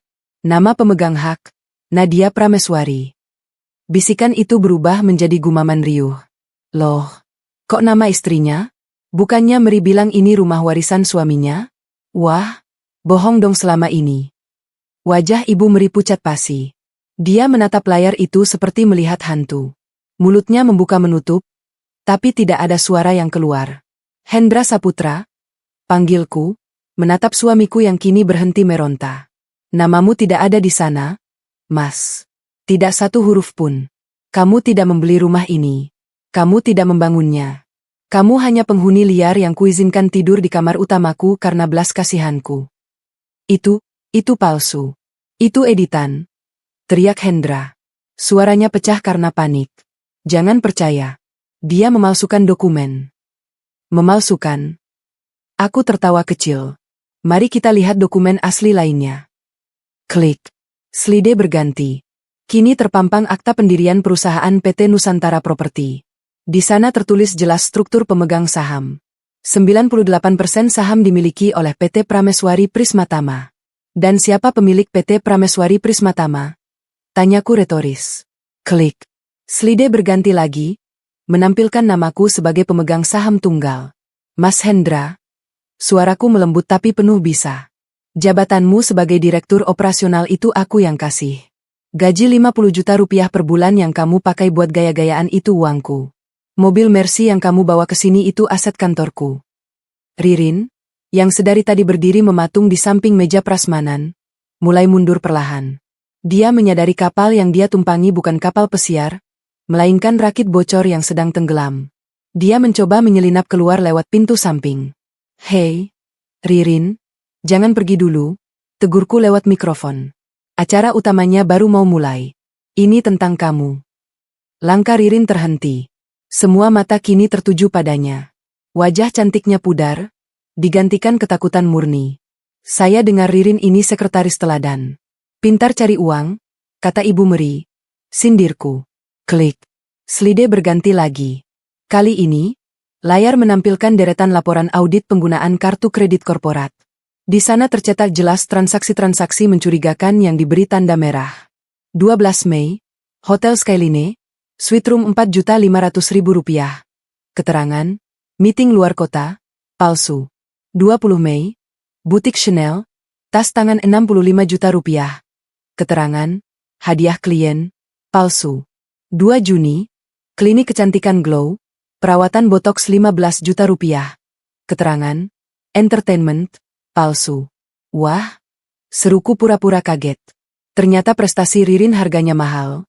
Ya, menggunakan uang perusahaan, yang notabene uang saya, untuk beli tas dan suntik botox. Mas Hendra, ini yang kamu sebut closing client. Para tamu sosialita mulai menutup mulut mereka, menatap Ririn dengan pandangan jijik. Di dunia mereka, menjadi pelakor itu dosa biasa.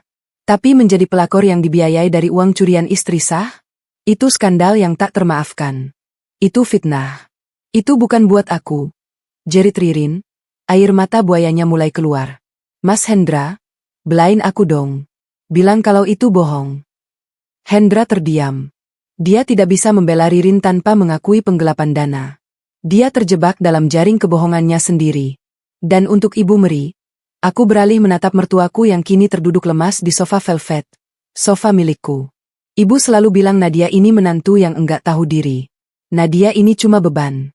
Nadia ini kucel. Aku menunjuk daster lusuhku. Ibu tahu kenapa Nadia pakai daster ini? Karena uang belanja bulanan Nadia dipotong Hendra buat bayar utang arisan ibu. Buat bayar cicilan tas Hermes ibu yang ternyata KW. Klik. Satu lagi slide muncul. Bukti transfer dari rekening Hendra ke rekening Bandar Arisan dan toko tas online dengan nama Tas Batam Murah. Terdengar tawa kecil dari salah satu tamu. Ya ampun, Mariana, tasmu katanya beli di Paris. Wajah ibu Meri merah padam. Dia mencoba berdiri, menunjukku dengan jari gemetar. Kurang ajar. Anak durak. Berani-beraninya kamu mempermalukan orang tua. Orang tua? Potongku tajam. Orang tua macam apa yang menyuruh menantunya yang hamil 7 bulan mengepel lantai demi gengsi? Orang tua macam apa yang membiarkan anaknya berselingkuh di depan mata? Aku turun dari panggung. Mikrofon masih di tanganku. Aku berjalan membelah kerumunan tamu yang menyingkir memberiku jalan, layaknya laut merah yang terbelah. Aku berhenti tepat di hadapan Hendra. Dia menunduk, tidak berani menatap mataku. Bahunya merosot. Aura gagahnya lenyap tak berbekas. Mas Hendra, panggilku pelan. Lihat aku. Dia mengangkat wajahnya perlahan. Matanya basah, penuh ketakutan. Nat, kita bisa bicarakan ini di kamar. Jangan gini. Sudah terlambat, jawabku. Aku mengeluarkan sebuah amplop coklat tebal dari balik punggungku, yang tadi dititipkan oleh Pak Nurdin di pintu masuk. Ini surat PHKMU. Kamu dipecat dengan tidak hormat mulai detik ini. Aku mengeluarkan kertas kedua. Dan ini, surat gugatan cerai. Aku melemparkan amplop itu ke dadanya. Kertas-kertas berhamburan jatuh ke lantai marmer yang kemarin kupel dengan air mata. Dan satu lagi, Mas. Kamu ingat ancamanmu tadi sore? Bahwa kamu tidak akan mengurus anak kita kalau aku tidak transfer uang. Aku menoleh ke arah operator. Putar rekamannya. Suara Hendra yang menggelegar memenuhi ruangan, jernih dan kasar. Aku butuh uang buat bayar pesta ini. Buat bayar Wayne. Ibu mau pesta ini sempurna. Kalau kamu nggak kasih uang, jangan harap kamu dan anak sialan di perutmu itu aku urus. Gemuruh suara itu mematikan simpati terakhir yang mungkin masih dimiliki para tamu untuk Hendra. Bahkan teman-teman pria Hendra kini memalingkan wajah, jijik mendengar seorang ayah mengatai anaknya sendiri sialan demi pesta ibunya.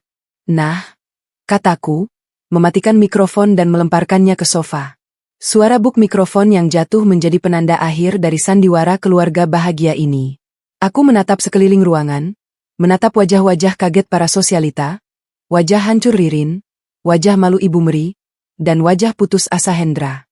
Pesta sudah selesai, kataku dingin, tanpa pengeras suara, namun terdengar jelas. Silakan habiskan nasi gorengnya kalau masih lapar. Tapi setelah itu, bubar. Dan untuk Hendra, Ibu Meri, serta Ririn, suaraku kembali mengeras. Kalian punya waktu 10 menit untuk keluar dari properti saya. Atau security saya yang akan menyeret kalian seperti sampah. Aku berbalik badan, memunggungi mereka, dan berjalan menuju tangga lantai 2. Aku mendengar suara isak tangis Ibu Meri pecah di belakangku. Aku mendengar Ririn berteriak menyalahkan Hendra. Aku mendengar Hendra memanggil namaku dengan putus asa. Tapi aku terus berjalan naik. Langkahku ringan. Kakiku tidak lagi terasa sakit. Istana ini akhirnya kembali menjadi milik ratunya. Dan pembersihan hama baru saja dimulai. 10 menit. Itu adalah waktu yang kuberikan. Namun, tampaknya terlalu lama bagi tikus-tikus yang sedang panik di lantai bawah. Aku berdiri di railing lantai 2, menatap kekacauan di ruang tamu layaknya seorang kaisar Romawi yang menonton gladiator di arena. Bedanya, tidak ada singa di sini, hanya sekumpulan manusia serakah yang berebut sisa harga diri. Para tamu sosialita, teman-teman arisan Ibu Meri yang tadi memuja-muja Ririn, kini berlarian keluar seperti penumpang kapal karam. Mereka tidak berpamitan. Mereka bahkan tidak menoleh. Mereka hanya ingin menjauhkan nama baik mereka dari zona bencana yang bernama keluarga Hendra Saputra. Jeng Rina, tunggu. Tolong saya, teriak Ibu Meri, mencoba mencegat seorang wanita gemuk berkalung mutiara. Saya bisa jelaskan. Nadia itu bohong. Nadia itu sakit jiwa. Wanita bernama Rina itu menepis tangan Ibu Meri dengan kasar, seolah baru saja disentuh penderita kusta. Jangan sentuh saya, Meri. Kamu bilang tas Hermesmu asli. Kamu bilang menantumu itu parasit. Ternyata kamu yang maling. Jangan pernah hubungi saya lagi. Grup arisan kita sudah memblokir nomor kamu. Ibu Meri terhuyung ke belakang. Wajahnya pias. Penolakan sosial itu menghantamnya lebih keras daripada tamparan fisik. Dunianya, dunia semu yang dibangun dari kebohongan dan kredit macet, runtuh dalam hitungan detik. Di sisi lain ruangan, drama percintaan murahan sedang mencapai babak akhirnya. Hendra berusaha meraih tangan Ririn. Esis, dengerin aku dulu. Kita bisa perbaiki ini. Nadia cuma menggertak. Kita masih punya tabungan di bank. Suara tamparan itu terdengar renyah di tengah ruangan yang mulai sepi. Ririn menampar Hendra. Keras. Tabungan apa? Hendra? Jerit Ririn. Wajah cantiknya kini bengkok karena amarah. Kamu bilang kamu yang punya perusahaan. Kamu bilang istrimu itu cuma benalu. Ternyata kamu yang dipelihara dia. Aku cinta sama kamu. Cinta? Cinta nggak bisa bayar tagihan kartu kreditku yang kamu pakai? Bodoh. Ririn mendorong dada Hendra hingga pria itu terhuyung, menabrak meja prasmanan. Piring-piring jatuh berderai. Aku mau pulang. Dan jangan harap aku mau dihubungin lagi sama gelandangan kayak kamu. Ririn berbalik, menyambar tas tangannya, dan berlari menuju pintu keluar dengan langkah tertatih karena high heels mahalnya. Ririn, tunggu. Mobil Mercy-nya kan ada kuncinya di aku. Teriak Hendra putus asa. Langkah Ririn terhenti di ambang pintu. Dia menoleh, menatap Hendra dengan tatapan paling merendahkan yang pernah kulihat. Mobil itu atas nama kantor istrimu, tolol. Sebentar lagi juga ditarik polisi. Kamu pikir aku mau naik mobil curian? Dia meludah, lalu menghilang ke dalam malam yang gelap. Hendra berdiri mematung di tengah runtuhan nasi goreng dan pecahan piring. Dia sendirian. Ditinggalkan oleh wanita yang demi dirinya, dia rela membuang anak dan istrinya. Tepat saat itu, pintu utama terbuka lebar. 6 pria berseragam hitam-hitam masuk dengan derap langkah militer. Di dada kiri mereka, terbordir logo Prameswari Security Group. Mereka bukan satpam kompleks yang bisa disuap rokok. Mereka adalah unit pengamanan aset korporat yang dibayar mahal untuk tidak memiliki belas kasihan. Pemimpin regu, Pak Yanto, mendongak ke arahku di lantai 2. Dia mengangguk hormat. Waktu habis, Nyonya Nadia. Perintah eksekusi? Tanyanya tegas. Aku mengangguk pelan. Bersihkan rumah saya, Pak Yanto. Keluarkan semua sampah organik dan non-organik. Siap. Laksanakan. Pak Yanto memberi isyarat tangan. Anak buahnya bergerak cepat. 2 orang menuju Hendra, 2 orang menuju Ibu Meri, dan 2 orang lagi membawa gulungan kantong sampah hitam besar ukuran industri. Apa-apaan ini? Jangan pegang-pegang saya. Jerit Ibu Meri saat seorang petugas memegang lengannya dan menggiringnya ke arah tangga. Saya mau ambil barang-barang saya di kamar. Perhiasan saya, baju-baju saya. Anda punya waktu 5 menit untuk memasukkan pakaian seadanya ke dalam kantong ini, kata petugas itu dingin, melemparkan kantong sampah plastik ke wajah Ibu Meri. Tidak ada koper, tidak ada perhiasan. Semua perhiasan yang Anda beli menggunakan uang Nyonya Nadia, sekarang disita sebagai barang bukti penggelapan. Itu hak saya. Saya mertua di sini. Ibu Meri meronta, mencoba lari ke kamarnya, tapi dia kalah tenaga. Petugas itu menyeretnya, bukan dengan kasar, tapi dengan ketegasan yang tak terbantahkan, ke kamar tamu yang selama ini dia tempati. Suara lemari dibuka paksa dan baju-baju dilempar terdengar hingga ke lorong. Hendra mencoba melawan. Ego lelakinya yang tersisa membuatnya mengepalkan tangan. Kalian enggak berhak. Ini rumah gue.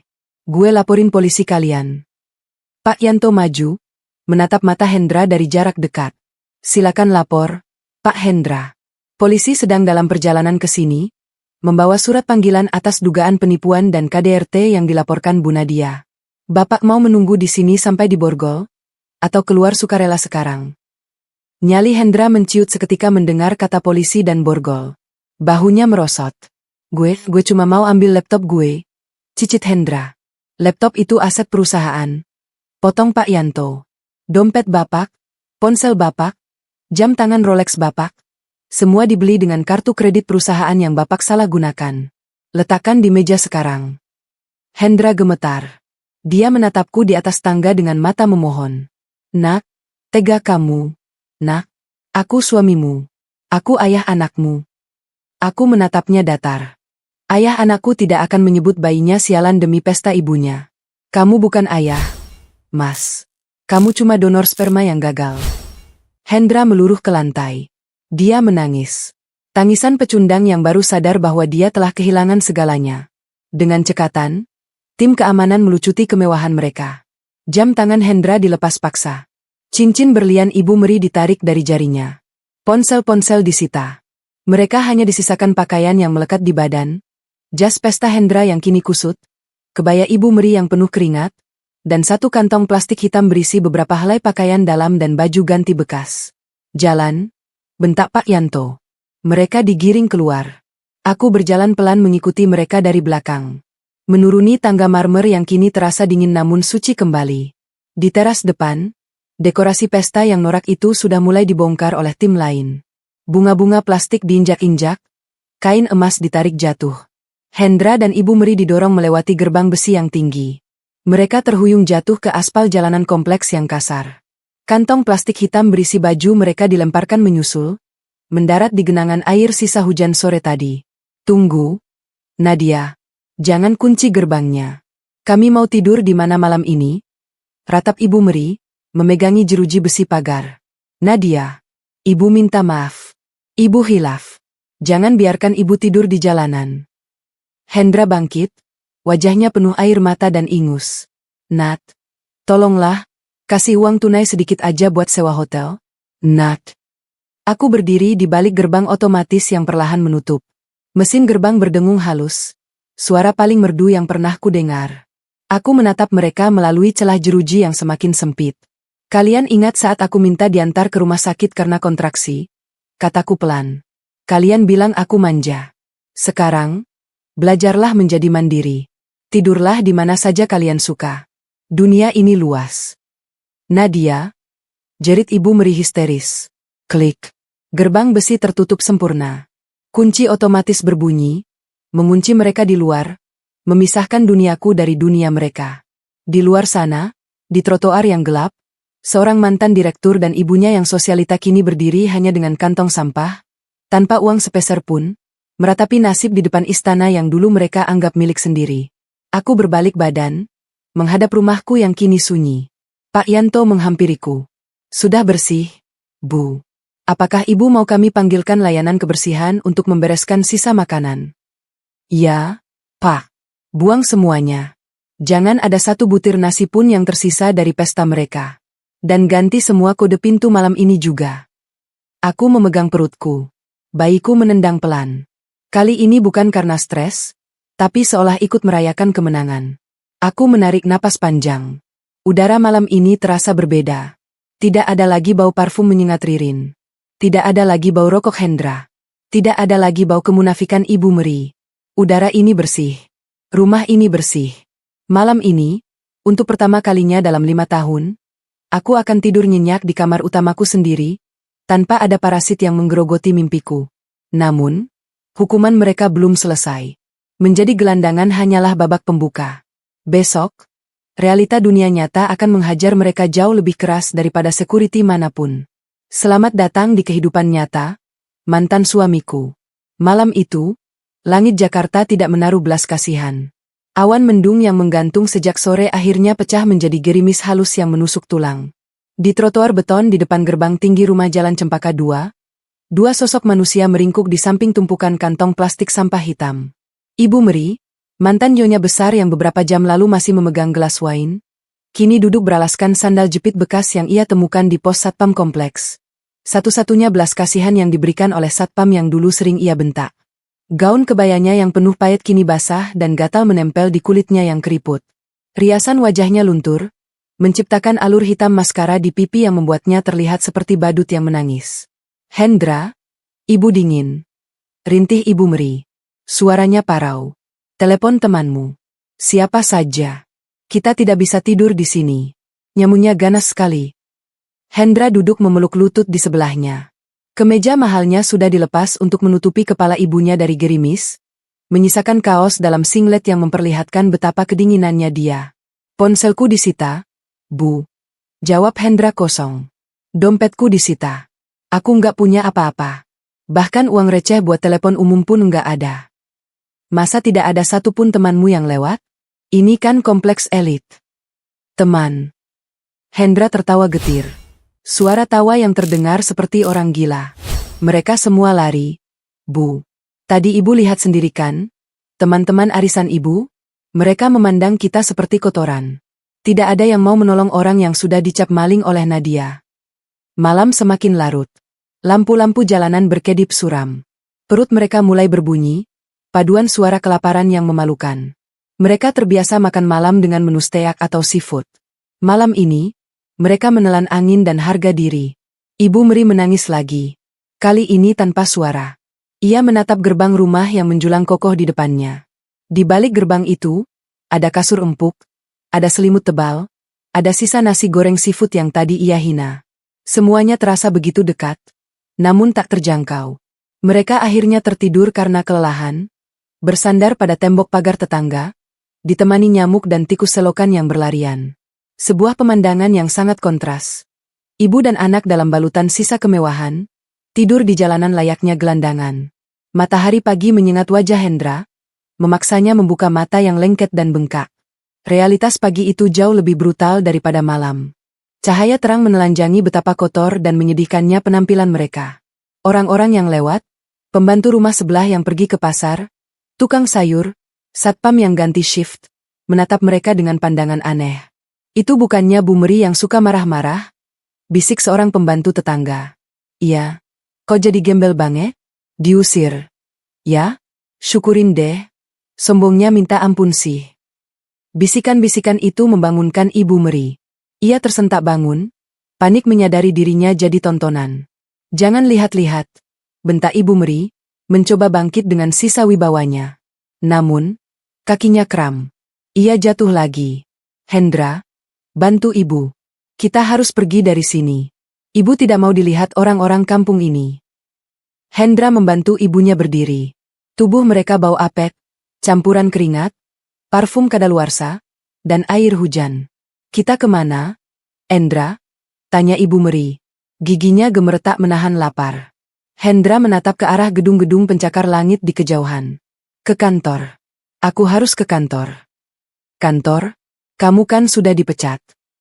Aku harus bicara sama HRD. Setidaknya minta pesangon, atau pinjam uang kasbon. Aku direktur operasional selama 5 tahun. Bu. Mereka nggak bisa buang aku begitu saja tanpa uang sepeser pun. Itu melanggar undang-undang tenaga kerja. Hendra berusaha meyakinkan dirinya sendiri. Dengan berjalan kaki, karena tidak punya ongkos, mereka menyeret langkah sejauh 5 kilometer menuju kawasan bisnis Kuningan. Kaki Ibu Meri melepuh. Hendra yang tidak terbiasa jalan jauh, hampir pingsan 2 kali. Pukul 10 pagi, mereka tiba di lobi Prameswari Tower. Gedung kaca yang megah itu menjulang tinggi, simbol kekuasaan keluarga Nadia yang selama ini Hendra anggap remeh. Dulu, Hendra akan turun di lobi ini dari mobil Mercy S-Class, disambut hormat oleh satpam, dan langsung naik lift khusus eksekutif. Hari ini, Hendra datang dengan kemeja kusut, bau badan, dan wajah berminyak. Dia melangkah menuju gate otomatis, merogoh saku celananya mencari ID card, lalu teringat bahwa kartu itu sudah disita tadi malam. Pak Ujang, panggil Hendra pada kepala security lobby yang dikenalnya. Bukain pintu darurat. Saya lupa bawa ID card. Pak Ujang, pria parubaya yang biasanya membungkuk hormat, kini berdiri tegak dengan tangan di belakang punggung. Dia menatap Hendra dingin. Maaf, Pak. Bapak tidak punya akses masuk ke gedung ini lagi.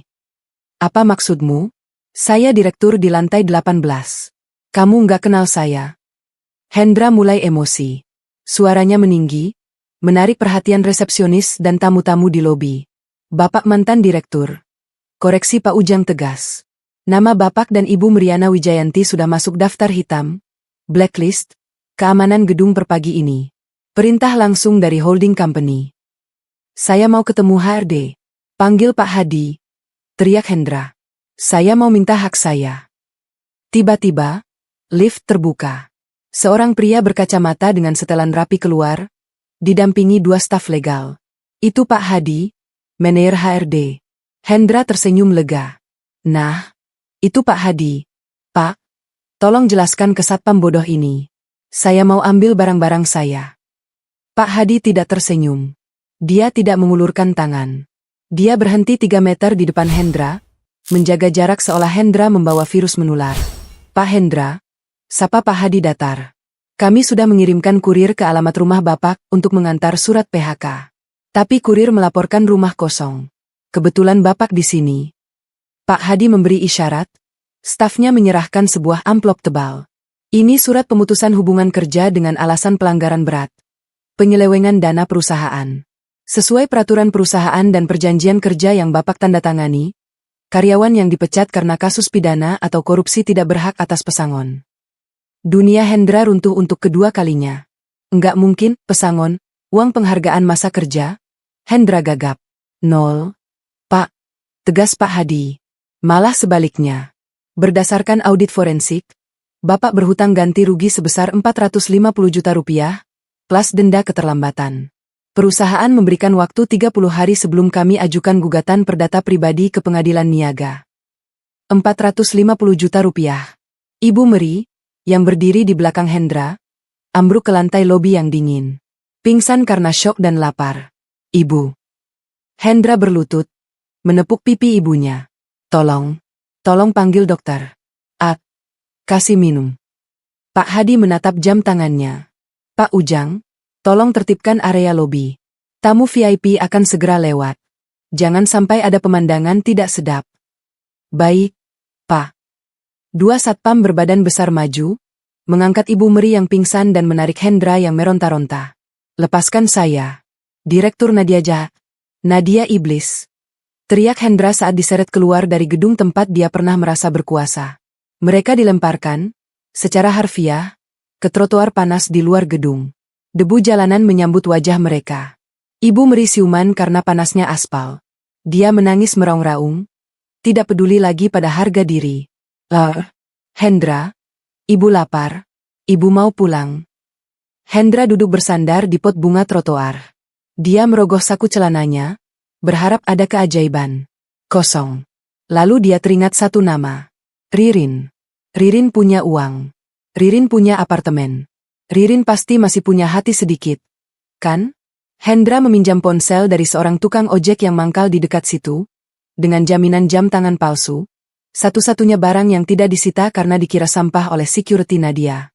Dia menghafal nomor Ririn di luar kepala. Halo? Suara Ririn terdengar. Yes, ini aku, Hendra. Tolong aku. Yes. Aku di depan kantor. Ibu pingsan. Tolong jemput kami.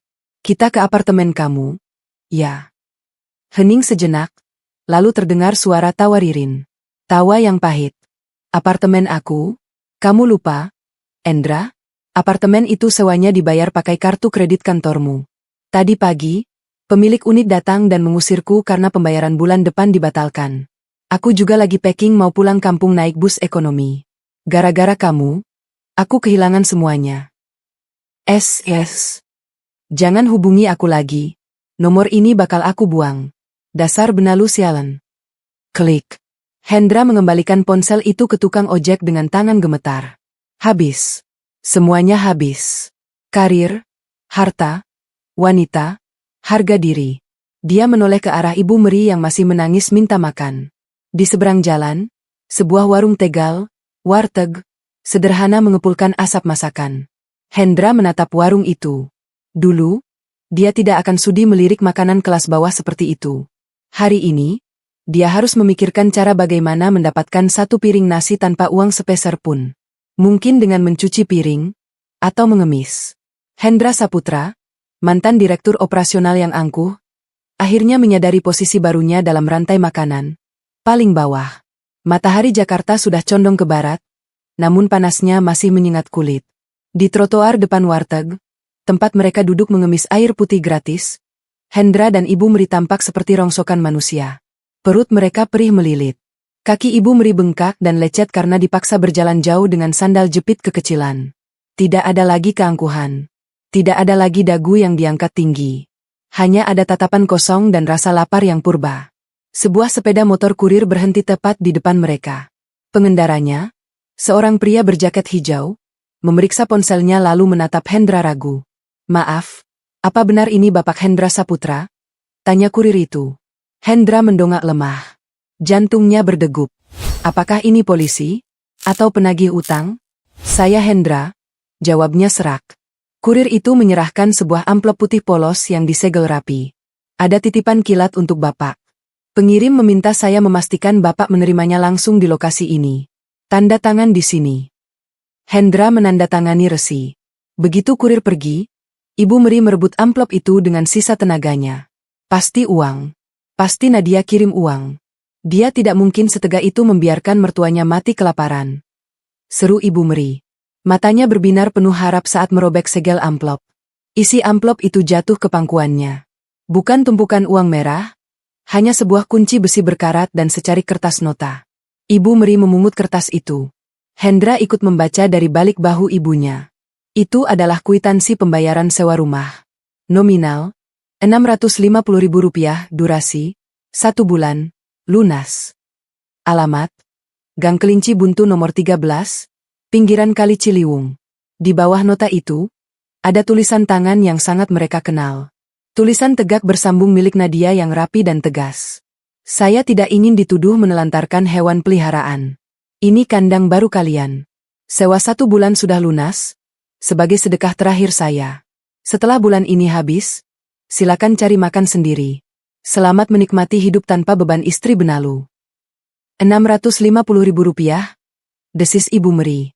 Suaranya bergetar antara marah dan tidak percaya. "Dia menyewa kandang ayam buat kita seharga Rp650.000? Padahal dulu, sekali makan malam saja kita habis 2 juta.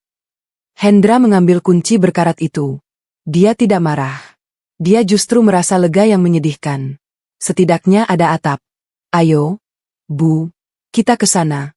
Ini lebih baik daripada tidur di trotoar lagi." Dengan sisa uang receh hasil memelas pada pemilik warteg, mereka naik angkot yang sesak menuju alamat itu. Perjalanan itu adalah turunnya derajat mereka ke lapisan neraka yang lebih dalam. Mereka turun di mulut gang sempit yang becek. Bau selokan yang mampet bercampur dengan aroma sampah busuk langsung menampar hidung mancung Ibu Meri yang terbiasa menghirup aroma terapi lavender. "Hendra, Ibu tidak mau masuk ke sini." Ibu Meri menutup hidungnya dengan ujung kebaya yang kotor. "Ini tempat kumuh. Nanti baju Ibu kotor." "Baju Ibu sudah kotor, Bu," bentak Hendra. Kesabarannya habis. "Sadar diri. Kita ini gelandangan. Ayo jalan." Hendra menarik tangan ibunya, menyeretnya masuk ke dalam labirin gang sempit di mana rumah-rumah berdempetan tanpa jarak. Jemuran pakaian dalam berwarna-warni menggantung rendah di atas kepala mereka. Anak-anak kecil berlarian tanpa alas kaki menatap 2 orang asing berpakaian aneh itu dengan tatapan curiga. Akhirnya, mereka menemukan pintu nomor 13. Bangunan itu lebih mirip kotak kardus daripada rumah. Dindingnya terbuat dari batako kasar yang belum diplester, sebagian ditambal dengan triplek bekas. Atapnya seng berkarat yang menyerap panas matahari seharian, mengubah ruangan di dalamnya menjadi oven raksasa. Hendra memasukkan kunci berkarat itu. Pintu terbuka. Hawa panas pengap langsung menyembur keluar. Ruangan itu hanya berukuran 3x3 meter. Tidak ada kamar tidur terpisah. Hanya ada satu ruangan kosong dengan kasur busa tipis yang sudah kempes di lantai. Sebuah kipas angin kecil yang baling-balingnya penuh debu, dan kamar mandi sempit di sudut dengan ember plastik pecah. Lantai semennya retak-retak dan berpasir. Di sudut ruangan, seekor kecoa besar berlari menyambut penghuni baru. "Ah!" Ibu Meri menjerit histeris, melompat ke belakang Hendra. "Kecoa! Hendra, bunuh! Panggil pest control! Panggil Tuti! Suruh bersihkan!" Hendra melempar kantong sampah berisi baju mereka ke lantai. Dia menatap ibunya dengan tatapan kosong. "Tuti nggak ada, Bu. Pest control nggak ada. Yang ada cuma kita. Kalau Ibu jijik sama kecoa, Ibu bunuh sendiri." Hendra menjatuhkan dirinya ke atas kasur busa tipis itu. Debu mengepul saat punggungnya mendarat. Bau apek menyeruak, tapi dia terlalu lelah untuk peduli. "Hendra, kamu gila ya? Kita tidak mungkin tinggal di sini. Panas, bau, sempit." Ibu Meri berdiri di tengah ruangan. Keringat mulai membanjiri wajahnya yang lengket. Telepon Nadia sekarang. Bilang ibu minta maaf. Bilang ibu mau sujud di kakinya. Asal jangan di sini. Percuma, Bu. Nadia sudah memblokir kita dari kehidupannya. Dia tidak butuh maaf ibu. Dia butuh melihat kita menderita. Ibu Meri terduduk di lantai semen, menangis meraung-raung. Tangisannya terdengar jelas oleh tetangga-tetangga yang dindingnya hanya setebal kertas. Tiba-tiba, pintu kontrakan digedor keras. "Wei, berisik amat sih, baru datang," teriak seorang wanita gemuk berdaster dari pintu sebelah. "Ini bukan sinetron. Kalau mau nangis, suaranya dimute. Orang lagi tidur siang, keganggu." Ibu Meri menoleh. Insting sosialitanya menyala sesaat. "Heh, kamu siapa berani bentak-bentak saya? Saya ini Meriana Wijayanti. Saya punya rumah gedongan di Wijaya. Kamu nggak tahu siapa saya?" Wanita itu tertawa ngakak, memamerkan giginya yang kuning. "Rumah gedongan? Ngimpi kali, Nek. Kalau lo orang kaya, ngapain lo nyewa di gubuknya Bang Jali yang sebulan cuma 600 perak? Udah miskin, belagu lagi. Dasar orang gila baru." Wanita itu meludah ke tanah, lalu membanting pintu rumahnya sendiri. Ibu Meri terdiam. Ludah itu tidak mengenai kakinya, tapi mengenai sisa harga dirinya yang terakhir. Di sini, nama besar tidak laku. Di sini, dia hanyalah nenek gila baru. Malam pun turun dengan cepat. Tidak ada makan malam. Uang mereka benar-benar nol. Hendra mencoba meminum air keran dari kamar mandi, tapi airnya berwarna keruh dan berbau besi. Dia memuntahkannya kembali. Mereka berbaring di kasur busa sempit itu berdua. Nyamuk-nyamuk mulai berdatangan, mendengung lapar di telinga mereka. Kipas angin kecil itu hanya memutar udara panas, tidak membantu sama sekali. Perut Ibu Meri berbunyi keras. "Enggak, Ibu lar. Tidur, Bu." "Kalau tidur, enggak kerasa lapar," jawab Hendra, memunggungi ibunya. Dalam kegelapan, Hendra menatap dinding batako yang kasar. Dia membayangkan Nadia. Jam segini, Nadia pasti sedang duduk di sofa empuk ruang keluarga yang sejuk. Mungkin sambil minum susu hangat untuk kehamilannya. Nadia pasti tidur di kasur king cole dengan spray sutra yang halus. Hendra teringat bagaimana dulu dia sering mengeluh kalau AC kamarnya kurang dingin. Dia teringat bagaimana dia memarahi Nadia kalau masakannya kurang asin. Dia teringat bagaimana dia menghamburkan uang. 650.000 rupiah, harga sewa gubuk ini selama sebulan, hanya untuk sekali ngopi cantik bersama Ririn. Sekarang, 650.000 rupiah adalah harga atap di atas kepalanya selama 30 hari. Dan setelah 30 hari itu habis, dia tidak tahu. Air mata Hendra menetes ke bantal yang apek. Penyesalan itu datang bukan seperti ombak, tapi seperti tsunami yang menghancurkan segalanya. Tapi tsunami itu sudah lewat, dan sekarang dia harus hidup di antara puing-puing yang dia ciptakan sendiri. "Maafin aku, Nat," bisiknya lirih. Suara yang hanya didengar oleh kecoa di sudut ruangan. Di kejauhan, suara takbir dari musala terdengar. Jakarta tetap berjalan. Roda kehidupan berputar, dan Hendra serta Ibu Meri baru saja terlindas di bagian paling bawah. 30 hari. Waktu yang terasa secepat kedipan mata bagi orang kaya yang sedang berlibur, namun terasa seperti 1 abad penyiksaan bagi Hendra dan Ibu Meri di Gang Kelinci Buntu. Wajah tampan Hendra yang dulu menjadi aset utamanya untuk memikat wanita, kini tak lagi bisa dikenali. Kulitnya terbakar matahari, kusam, dan dipenuhi bintik-bintik jamur kulit akibat mandi dengan air kali yang kotor. Rambutnya yang dulu selalu tertata rapi dengan pomade mahal, kini lepek dan panjang tak terurus. Tubuhnya kurus kering, tulang pipinya menonjol tajam, memperlihatkan tanda-tanda malnutrisi yang nyata. Ibu Meri jauh lebih mengenaskan. Wanita yang dulu menghabiskan jutaan rupiah untuk suntik vitamin C dan kolagen itu kini tampak seperti nenek renta berusia 80 tahun. Rambut sasakannya sudah kempes, memutih seluruhnya. Kakinya dipenuhi luka koreng karena diabetesnya kambuh dan tidak ada obat insulin yang bisa dibeli. Pagi itu, tepat di hari ke-31, pintu gubuk mereka digedor kasar. Bukan ketukan tamu, melainkan ketukan penagih. "Wih, bangun." Bang Jali, pemilik kontrakan yang bertubuh tambun dan bertato, berdiri di ambang pintu dengan rokok terselip di bibir. Asap rokoknya mengepul masuk ke dalam ruangan pengap itu. "Tempo sewa udah habis kemarin. Sinyonya Nadia cuma bayar buat sebulan. Sekarang, mana duit lanjutannya?" tagih Bang Jali sambil menengadahkan tangan kasarnya. Hendra bangkit dari kasur busa yang sudah bau ompol, karena Ibu Meri mulai kehilangan kendali atas kandung kemihnya. Hendra menunduk, tidak berani menatap mata Bang Jali. Bang, kasih saya waktu 3 hari lagi. Saya baru dapat kerjaan serabutan di pasar induk. Nanti kalau upah turun, saya bayar. Molor? Lu kira gue dinas sosial? Bang Jali meludah ke lantai. Di sini aturannya tunai. Enggak ada duit. Angkat kaki. Banyak yang ngantri mau nyewa gubuk ini. Tapi, Bang, ibu saya sakit. Dia nggak bisa jalan jauh. Bodoh amat. Lu mau ibu lu mati di sini? Terus jadi urusan gue? Ogah. Keluar lu sekarang. Bang Jali masuk, menendang botol air mineral kosong yang berserakan. Dia menyeret kantong plastik berisi baju-baju lusuh mereka dan melemparkannya ke got depan rumah. Keluar. Atau gue panggil anak-anak buat nyeret lu. Diusir untuk kedua kalinya. Kali ini, bukan dari istana marmer, tapi dari gubuk neraka. Hendra memapah ibunya yang meracau pelan karena demam tinggi. Mereka berjalan tertatih keluar dari gang, diiringi tatapan sinis para tetangga yang sudah muak mendengar keluhan Ibu Meri tentang masa lalu kayanya. Mereka kembali ke jalanan. Tanpa atap. Tanpa tujuan. Siang harinya, di bawah jembatan layang yang bising, Hendra mendudukkan ibunya di atas kardus bekas. Ibu tunggu di sini, jangan kemana-mana. Hendra mau ke pasar, cari kerjaan kuli panggul lagi. Enggak. Nadia di mana? Nadia? Racau Ibu Meri, matanya berkabut. Nadia mau melahirkan. Cucu ibu, pewaris harta. Hendra terdiam. Dia teringat tanggal hari ini.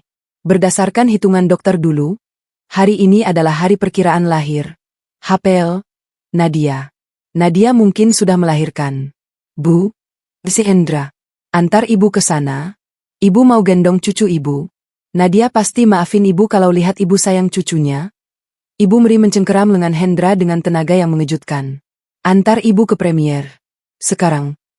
Hendra ragu. Tapi mungkin ibunya benar. Mungkin kehadiran bayi itu bisa melunakkan hati Nadia. Mungkin, demi melihat wajah bayi yang polos, Nadia akan memberi mereka sedikit uang, setidaknya untuk makan. Baik, Bu. Kita ke sana. Tapi kita harus jalan kaki. Perjalanan itu adalah ziarah penderitaan.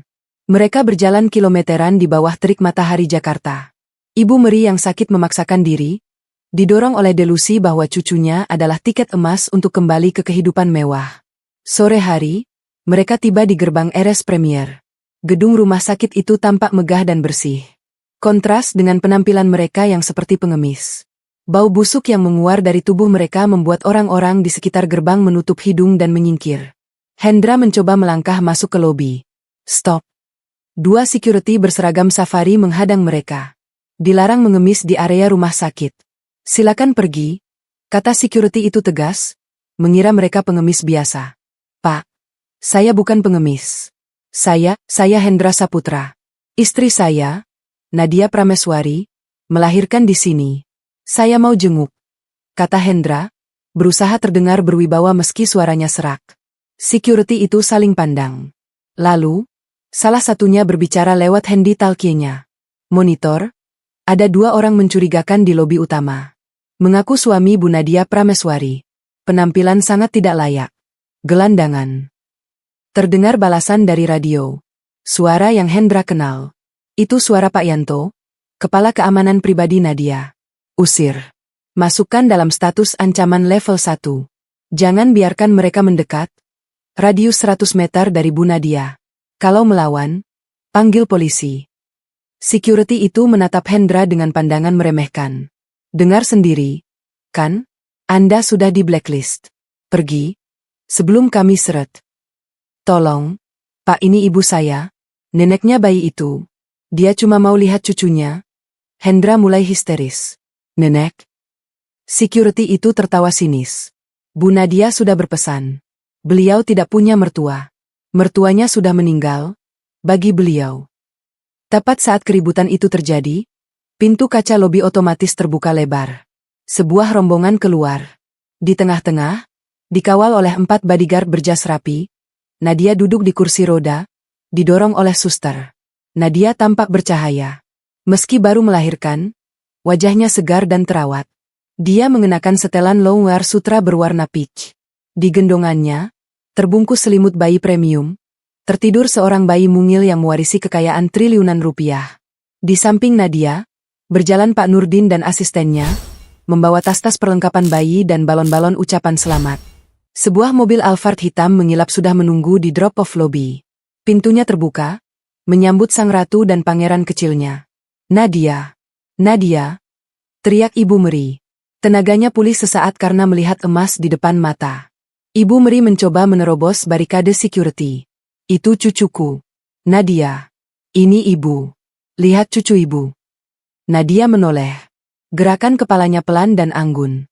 Dia melihat ke arah keributan di gerbang lobi. Mata Nadia bertemu dengan mata Hendra. Dan kemudian, mata Nadia beralih ke Ibu Meri yang kotor dan bau, yang sedang ditahan paksa oleh satpam. Tidak ada kemarahan di mata Nadia. Tidak ada kebencian. Yang ada hanya kekosongan. Tatapan yang sama yang diberikan seseorang ketika melihat kantong sampah di pinggir jalan. Tidak ada emosi. Hanya sebuah objek yang tidak relevan. Nadia tidak tersenyum. Dia juga tidak menyapa. Dia hanya memalingkan wajahnya kembali ke arah bayinya. Dia mengecup kening anaknya dengan lembut, lalu dibantu masuk ke dalam mobil Alphard yang sejuk. Jalan, Pak. Perintah Nadia pada sopirnya, tanpa menoleh lagi ke belakang. Pintu mobil tertutup. Kaca jendela yang gelap naik perlahan, memutus pandangan Hendra terhadap dunia yang dulu ia miliki. Mobil mewah itu melaju pergi, meninggalkan asap knalpot tipis yang segera hilang. Cucuku, hartaku. Ibu Meri merosot ke lantai paving blok lobi. Tangisannya bukan lagi tangisan sedih, tapi tangisan orang yang jiwanya hancur total. Hendra berdiri mematung. Penolakan barusan jauh lebih menyakitkan daripada tamparan atau bentakan. Nadia tidak menganggapnya musuh lagi. Nadia menganggapnya tidak ada. Kehancuran mereka kini sempurna. Tidak ada lagi target untuk dimintai tolong. Tidak ada lagi harapan untuk dimaafkan. Tali terakhir sudah diputus. Ayo, Bu. Hendra menarik lengan ibunya yang lemas. Suaranya mati. Kemana? Ke kolong jembatan. Tempat sampah seperti kita seharusnya berada. Hendra memapah ibunya menjauh dari kemewahan rumah sakit, kembali ke jalanan yang keras dan berdebu. Di saku celananya yang bolong, dia meraba sebuah benda kecil yang dia temukan di tong sampah tadi pagi. Sebuah sisa roti yang sudah berjamur. Itulah makan malam mereka hari ini. Sementara itu, di dalam Alphard yang melaju mulus menuju penthouse barunya, Nadia menatap layar ponselnya. Notifikasi dari Pak Nurdin masuk. Dari Pak Nurdin. Bu, Hendra dan ibunya sudah diusir dari area RS. Apakah ibu ingin kami pantau kemana mereka pergi? Nadia mengetik balasan singkat sambil menatap wajah damai putranya. Nadia. Tidak perlu. Jangan buang anggaran untuk memantau masa lalu. Fokus pada masa depan. Siapkan dana pendidikan untuk putra, dan pastikan nama ayahnya di akta kelahiran hanya satu kata. Nadia mematikan ponselnya. Dia tersenyum.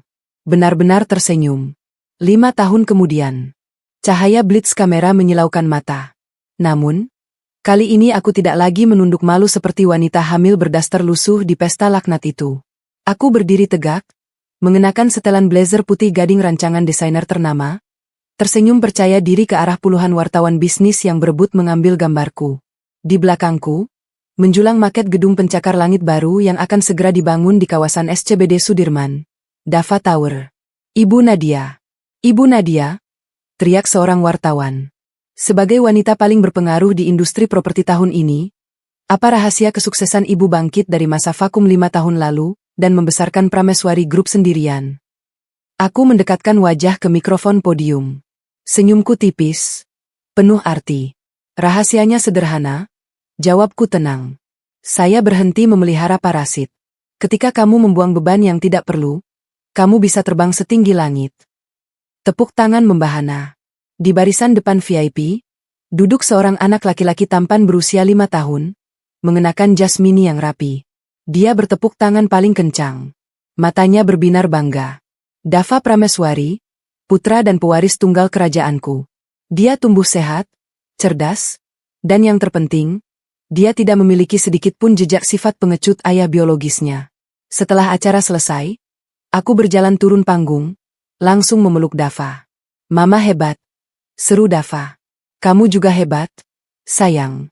Duduknya tenang sekali tadi, pujiku sambil mencium pipinya.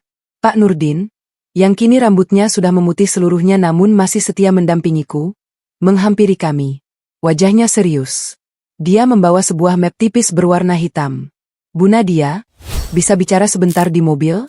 Ada laporan terakhir yang perlu ibu tanda tangani, untuk menutup buku masa lalu. Bisik Pak Nurdin. Aku mengangguk. Aku menitipkan Dava pada pengasuhnya untuk masuk ke mobil pengawal di belakang. Sementara aku duduk berdua dengan Pak Nurdin di kabin belakang Rolls-Royce Phantomku yang hening. Kabar tentang mereka? Tanyaku datar sambil menerima gelas champagne yang dituangkan oleh Pak Nurdin. Benar, Bu. Sesuai instruksi Ibu untuk memantau dari jauh setiap 6 bulan sekali. Pak Nurdin membuka map itu. Halaman pertama menampilkan foto dan selembar surat kematian dari Dinas Sosial. Target 1, Meriana Wijayanti, Ibu Meri. Lapor Pak Nurdin. Meninggal dunia 2 hari yang lalu di Panti Sosial Tresna Werdha milik pemerintah.